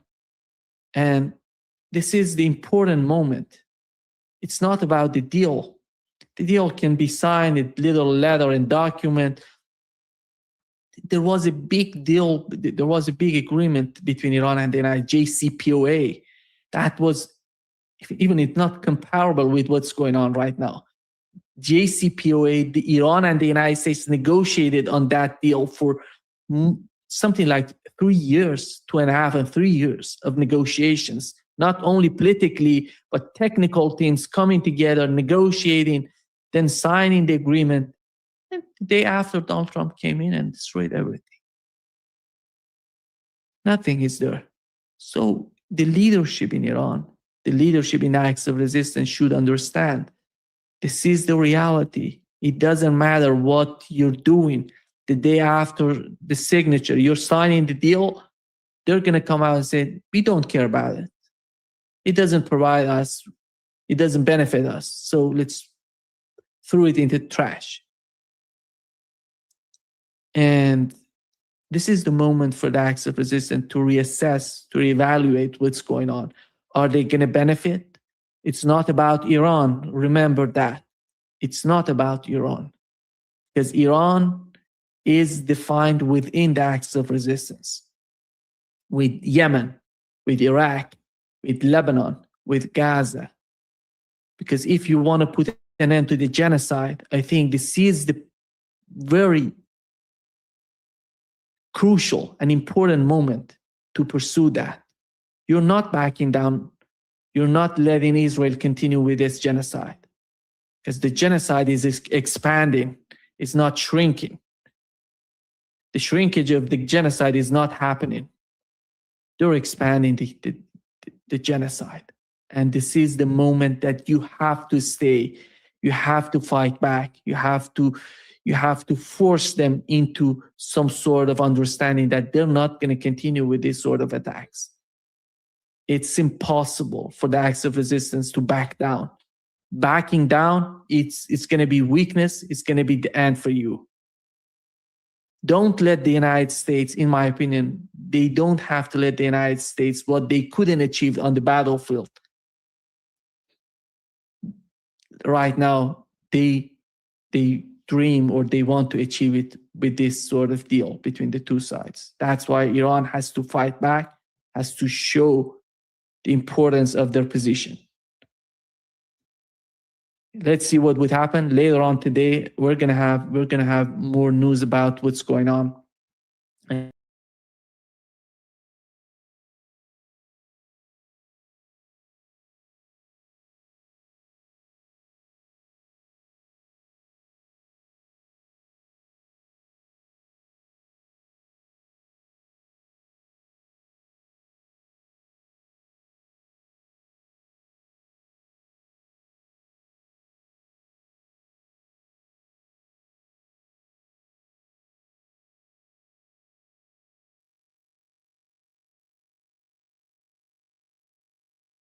All hell is breaking loose as everything is falling apart on Donald Trump's big day. Iran says there will be no deal signed today after Israel just attacked in Beirut, a massive Israeli strike derailing the purported deal between the United States and Iran, which was set to be signed today. Also, Donald Trump was going to have that UFC event tonight. Here's what we're hearing from the Weather Channel. UFC Freedom 250 is facing a chaotic weather setup at the White House South Lawn. 60% chance of thunderstorms, heavy downpours, and wind gusts up to 34 miles per hour, threatening to delay or perhaps totally shut down the outdoor fights. Rain, 30-mile-per-hour winds, and mosquitoes on the White House lawn. But more significantly, look at these Israeli strikes taking place right now in Beirut. They are blowing up full city blocks. This is a massive Israeli attack on the eve of a deal that was supposed to be signed today. And Netanyahu is now sending a birthday message to Donald Trump. Netanyahu posting a photo of himself hugging Donald Trump and saying, "Happy birthday. Our relationship has never been closer," as Israel is quite literally derailing the opportunity of the peace deal that we all expected. We're very skeptical of, though, in the sense that we believe that this exact situation would be happening. And here you can see these buildings being destroyed in Beirut right now. A diplomat is telling Fox this is a clear attempt by Israel to sabotage Donald Trump's deal and drag the United States back into war. But Netanyahu's message was happy birthday with a photo of him hugging Donald Trump. Doesn't that say everything right there? Meanwhile, Iran's parliament leader, MB Ghalibaf, and lead negotiator in connection with this deal, along with Foreign Minister Araghchi, put out the following statement. Israel's violation in southern Lebanon have again proven that it neither has the desire to fulfill its obligations or lacks the ability to do so. By giving a green light, you cannot achieve excuses. The game of bad cop and a good cop is already obsolete. If you have no will or ability to fulfill your obligations, there is nothing to talk about along the way. And Iran says, no deal. We will not be signing a deal today on your timeline. This is what you wanted. This is what you get. Donald Trump then posts, this morning's attack on Beirut should not have happened, particularly on a special day when we are so close to a peace deal with Iran. Israel has the right to defend itself against threats, but the attack it was responding to was very small and meaningless. Nobody was hurt, injured, or killed, and should not disrupt this important process. We are very close to a deal that will bring peace to the region, including to Lebanon, and all sides should stand down. There should be no more attacks by Israel anywhere in Lebanon, but there should also be no more attacks by any other party, including Hezbollah against Israel. This could be the beginning of a long and beautiful process. Let's not blow it, ! Thank you for your attention to this matter. Well, Israel is also saying right now that Netanyahu called Donald Trump and rejected any possibility that Israel will withdraw from Lebanon, that it will withdraw from Syria, that it will withdraw from Gaza. Israel considers this its territories that it is occupying, and it says it will not leave these areas. And again, Netanyahu posting happy birthday messages to Donald Trump while absolutely destroying the United States foreign interest and our economy. And moments ago, Donald Trump just called up Barack Ravid, his stenographer over at Axios, reporter at Axios, and Donald Trump just said, I mean, dude is actually panicking right now. Trump said, we were supposed to sign the deal this morning, and the Israeli strike in Beirut delayed it. I think the signing will take place today, but within the next few hours. He then said, why did Bibi have to do a fucking attack? I was so pissed off. I let him know he has no fucking judgment. Why did he do that? I conveyed this message to him. I'm very, very unhappy with the strike in Beirut right now. Meanwhile, a member of parliament from Iran is saying, okay, this is what Israel did. We're going to strike back hard. Ibrahim Azizi, the leader of the Iran's parliament's National Security Commission, stated that a strong response is coming in response to the Israeli attack on Beirut this morning. And he said, if you can't control Israel, then there's no deal happening. The Trump regime needed to have their surrogates out there today to try to dance around this and make the American people think that this is fantastic, as American people are going bankrupt, on the brink of bankruptcy, and are psychologically tortured. A former failed Fox weekend anchor, who is now the Secretary of Defense, Pete Hegseth, was on Face the Nation, and he was being asked about how is this deal that you're negotiating supposed to be different than the JCPOA that Obama did without having to destroy the American economy and destroy America's foreign interest? How is this different? And you'll see Hegseth just kind of muttering and stuttering, and he's like, because we used the military. We did it with lethality, which is everything wrong about their approach to everything. Do you think you got a better deal by breaking up the prior deal? And we're learning the terms of this current so-called deal. You're going to give $25 billion to Iran. It's kind of an undisputed term. And probably when you add up all the other investments and loans that are being promised, that number could be close to $300 billion. Iran will still control the Strait of Hormuz. And then it says in 60 days, then we'll begin negotiations regarding Iran's nuclear capabilities. And then rather than have a multilateral organizational structure confirm that Iran is actually getting rid of its nuclear material, it just basically calls upon Iran to downblend on its own. And it's just based on, just please do it. I mean, in the current terms that we are seeing, here is what Hegseth had to say. Let's play this clip. Are you keeping the force posture in place through the 60 days of negotiations and beyond?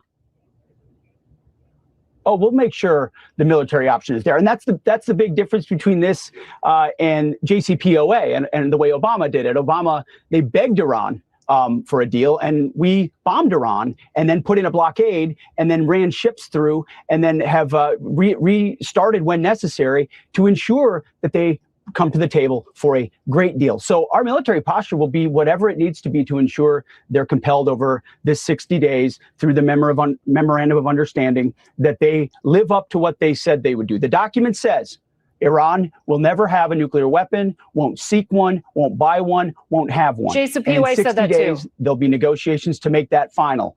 But they didn't have the threat of military force the way that we do, that Iran respects in a very way that their regime is more devastated than it's ever been in its 47 years. And that's why they're at the table. So the huge difference is we did this from a position of strength. President Trump led with military might. Then you have these MAGA Republican senators trying to spin it, like Deb Fischer of Nebraska. We did this from a position of strength. You think this is a position of strength? That's what's wrong with you, MAGAs. This ain't from a position of strength. I believe America's never looked weaker to the world. I mean, you may want to tell yourself that this looks strong, but if you truly believe that, then you've got a lot of issues. Let's play this clip. Let's remember the president's negotiating now from a position of strength. Iran is weak. We have gone in, we've showed the strength of America, and now the president's able to negotiate from a position of strength this time. It's not going in and just acquisition to what the Iranians want. Then you have MAGA Republican Senator Tim Scott, and he's like, I get it. Gas prices are too high, but we are about to reduce these prices so damn quickly because of the deal. What, the deal that's not happening?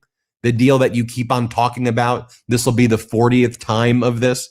Let's play this clip. Obviously, gas prices are just too high, and President Trump is making the right decisions in Iran that will lead to lower gas prices in the very, very near future. So I'm excited about bringing those prices down. And let's check in quickly. What's going on at the White House right now?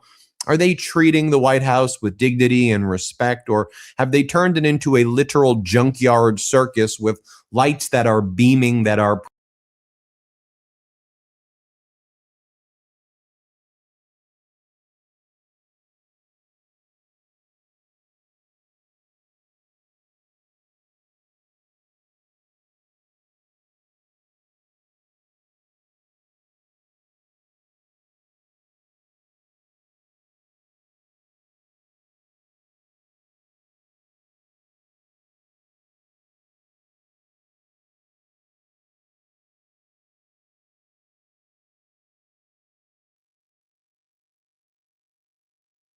Prime Minister, because he'll be gone from around 2 or 3 a.m. next Friday morning, is an act of piracy that would have made Francis Drake blush. And happy birthday, Comandante Che Guevara. And it's not been such a happy birthday for Donald J. Trump, whose plans for a signing ceremony are now off. Thanks to the man who cuckolds him every single day, Benjamin Netanyahu. It's all coming up on the mother of all talk shows. Stay tuned.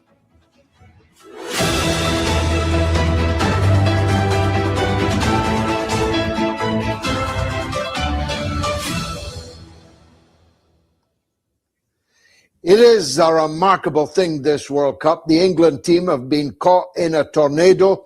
They've had all their kit stolen, leaving Harry Kane, the captain, literally in his underpants with no shorts because, well, an American thief stole them. It's all a bit of a morality tale. Not that the Americans are the only thieves. And indeed, there are some signs of repentance on the part of Donald Trump. Well, at least that's what he wants us to think. Vladimir Putin clearly believes him because he spent almost an hour on the telephone with Donald Trump this very day, in which he wished the 80-year-old American president a happy birthday and discussed the momentous events which continue to cascade around the world. And in a 2-hour show, we can only scratch the surface of these great momentous events. I wish we had more time to discuss great developments in Asia. I wish we had more time to discuss the liberal US Soros-inspired colored revolutions that are taking place in Asian countries. But we must, alas, start with West Asia and probably go not much further. We have been told more than 40 times that an agreement with the United States and the Islamic Republic of Iran has been reached, needs merely the signature of the Iranian government, is initialed, is carved in various parchments and even stone. But there is still no peace agreement. And indeed, if I'm any judge, Iranian missiles will be again flying tonight as Netanyahu brazenly assassinates, murders people in Beirut when Donald Trump has told him, he says, that no further bombing of Beirut is permissible. Well, there's only two conclusions that you can draw from that. Either Donald Trump cannot control Benjamin Netanyahu, for now the prime minister of a country that exists entirely on American largesse, financial, diplomatic, political, and of course, military. If that were the case, what does that make Donald Trump? What does it make the American government? What does it make the American military industrial complex? If the US is instructing them not to do things, but they continue to do it, then there's an obvious inference to be drawn about the true nature of that relationship. There is, of course, the Brian Belichick school of thought, and not just him, Nuri. My dear friends in Hong Kong have been saying for a long time that the relationship between Trump and Netanyahu is an organic one. There is no sense in which Trump is ordering Netanyahu to do things that he's refusing to do. It's a good cop, bad cop routine. And they may very well be right. I happen to fall on the other side of the argument for now, but when facts change, so do my opinions, as Groucho Marx once taught us. But there is no other alternative. There are only two alternatives. Either Trump can't or Trump isn't trying to curb Israel's behavior, which have, for now, scuppered any possibility of even a memorandum of understanding, the now famous MOU, never mind a deal. Trump has filled the airwaves, filled the news columns for days, telling everyone the war was over, but it is not over. Iran will be attacking Israel tonight. What is America going to do about that? Well, there are powerful forces in the American political system, in the global political system, that will be demanding that Trump comes to the aid of the man he says he's mightily pissed off with. I don't know about you, but if I was being treated like this by someone who was entirely dependent upon me, I would either kick myself, or more likely, I'd kick them. But kicking, there has been none. No threat of financial disentanglement like the first George Bush threatened the Israeli state with when they tried to wreck his peace talks in Madrid well over 30 years ago, and definitely no threat as Eisenhower delivered, never mind threatened, when he threatened Israel over the seizing of the Suez Canal and forced the withdrawal of the British, French, and Israeli conspirators. Nothing like that. Just telling Axios, that organ of truth and beauty, that paper of record, if it is a paper, Axios again, Barak Ravid again, that he's mightily pissed off with Benjamin Netanyahu. Well, Joe Biden tried all that kind of jive, and nobody believed it then. There seems little reason to believe it now. So the war could be on again. The markets will reflect that tomorrow. The oil price will reflect that tomorrow. And the economic backwash from the Straits of Hormuz continues to work its way through the international political, economic, and financial systems with totally ruinous effect. Now, the markets don't seem to have recognized it yet. The media is deliberately concealing it for now. But when the factories begin to close down, when the wheels stop turning because oil has reached $200 a barrel, then obviously no one is going to be able to deny much further the consequences of this madcap adventure. Now, for the purposes of this argument, I'm going to surmise that Trump gets his agreement and that the war, at least for 60 days, is suspended, if not over. This was much ado about absolutely nothing. This devastation to the world economy has been dealt for absolutely nothing. The laying waste of much of the economies and much of the military infrastructure of the United States and their allies in the Persian Gulf has all been for nothing. There will be no transfer of the dust to the United States or transfer at all. There will be no cap on the range of Iran's ballistic missile batteries, which have turned out to be so incredibly powerful and effective.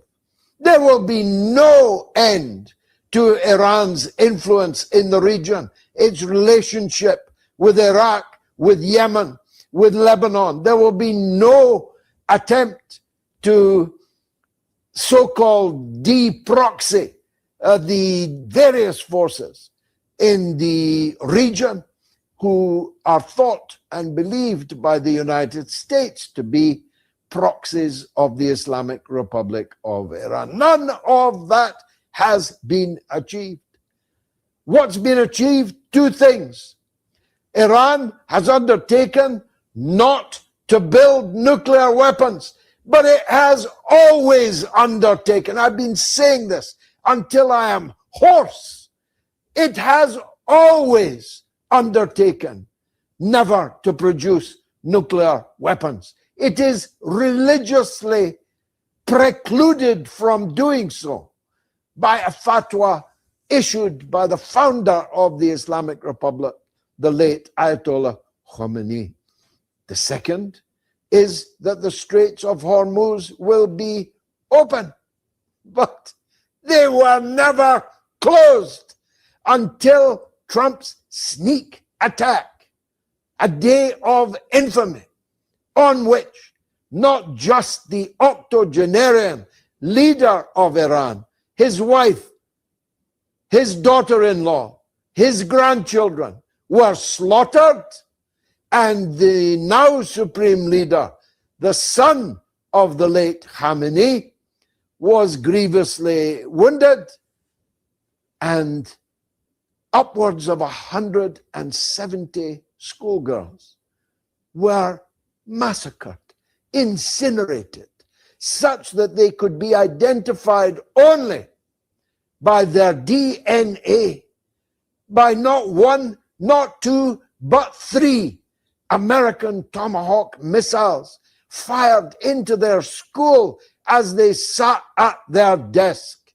That's the measure, the magnitude of the disaster that this whole thing has been for the United States of America. Because, believe me, at least, even if you forget it, no Muslim, 1.5, maybe 2 billions of them, will ever forget the massacre of those schoolgirls, and it will come back to haunt us across the decades, maybe longer than that. Trump has lied about this whole thing from the beginning.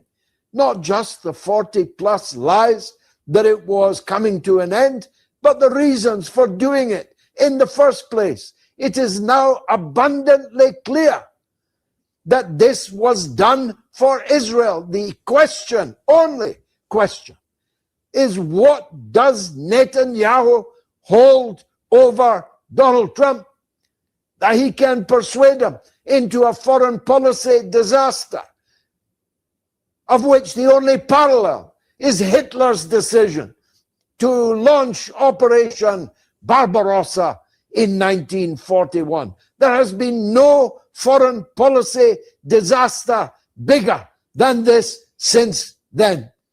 What was it that Netanyahu said to Donald Trump that persuaded him to undertake a disaster like this? One that he told us was over in hours.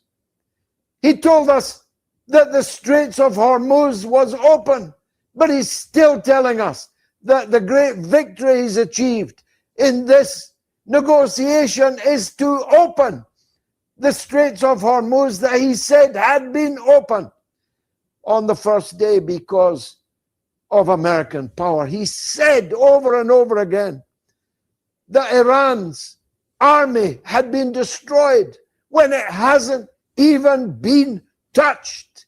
He said Iran's navy was at the bottom of the sea, but it's still not possible for the Americans to open the Straits of Hormuz because of that very navy. And the most absurd of all is the particularity of what he keeps saying about Iran's missile capability. Tel Aviv is about to see again what that missile capability looks like. Trump told us only 25% of it had survived the remorseless bombing of the United States military.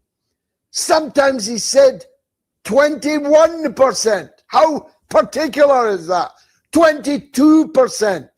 He said on several occasions had been left. He's just making it all up, just like he made up that there would be a signing ceremony in Geneva where the Iranians would come, like whoever it was that took the made the surrender, Nazi surrender in 1945, Donitz it was, Admiral Donitz, that Aragchi or someone else would come like Donitz and sign a surrender. He's living in a complete fantasy world, and he's lying to you about it. And your media keep regurgitating his lies as if they were the truth and making no reference to the fact that this is just the latest Trump declaration of dozens, scores of false declarations that he has made already. I need to get on because I want to talk about Francis Drake. Although Francis Drake was a much more noble figure than Keir Starmer. Keir Starmer, breaking all protocol, breaking, I think, the unwritten British Constitution, took to social media this morning and said that he had directed the British Armed Forces to board a Russia-linked oil tanker in the English Channel. Now let me break that down for you. The British Prime Minister does not control the British Armed Forces. The armed forces belong to the King, not the Prime Minister. It is normal for the Defence Secretary to direct British forces in military actions. I have never before seen a British Prime Minister claim that he directed a military operation. But what a military operation. I don't know whether to laugh or be angry about it. I'll be perfectly honest with you. On one level, it was Gilbert and Sullivan. It was farce. It was pastiche.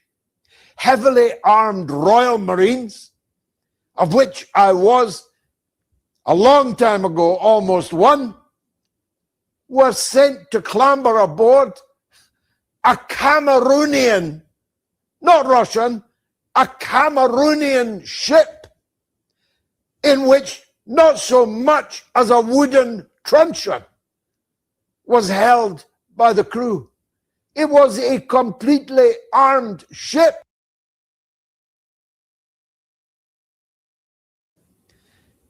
Ferociously boarded by Britain's crack military force. Who did they think was on this boat?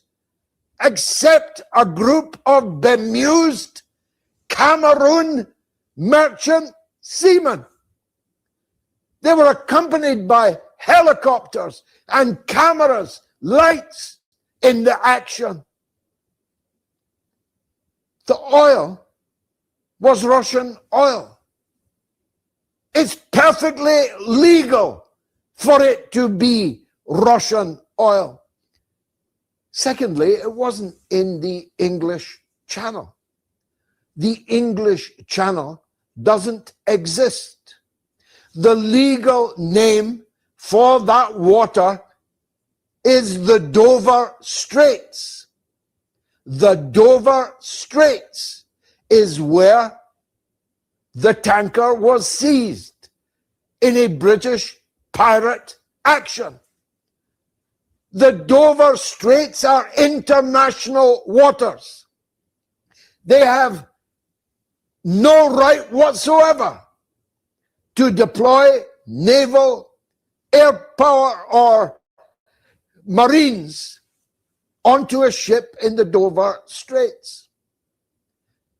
The oil could have been destined for anywhere that has no sanctions on Russian oil, which is a very large part of the world.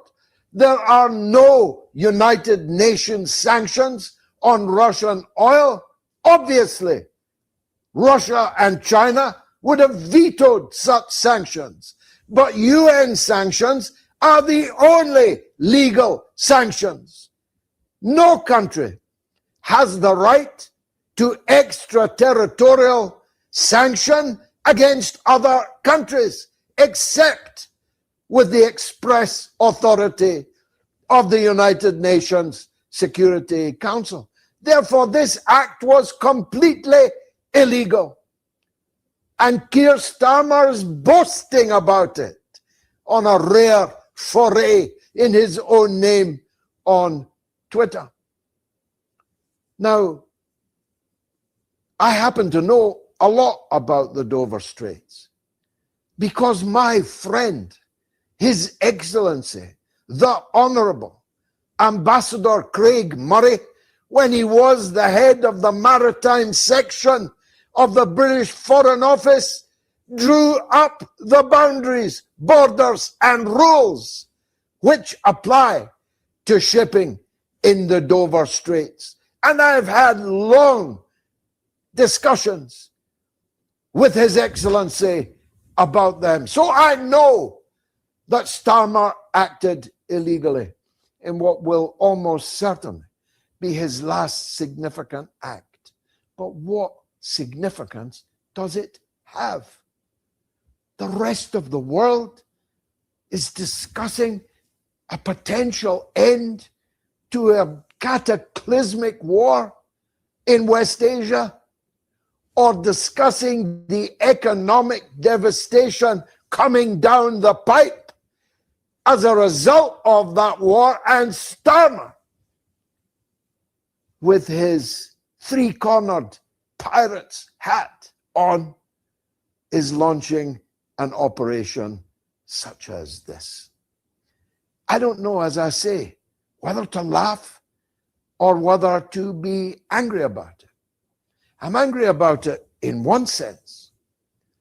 It has deepened the hatred against Britain, my country, not just in Russia, but in many, many other parts of the world. And I don't want to see that, because to hate British people is to hate me and my children and my mother and my family. To hate and want to harm Britain is to harm the land of my birth and my upbringing. So yes, on balance, I'm angry with you, Starmer. It is the latest act of betrayal of Britain that you have performed. And many will ask, if you can board Cameroonian tankers, why can't you stop rubber dinghies, thousands of them, arriving with entirely undocumented refugees on the beaches of Britain? You don't have to be an ill wisher to ask that obvious question. And I'm asking it right now of you. Stay tuned. It's the mother of all talk shows. Kofi, follow me.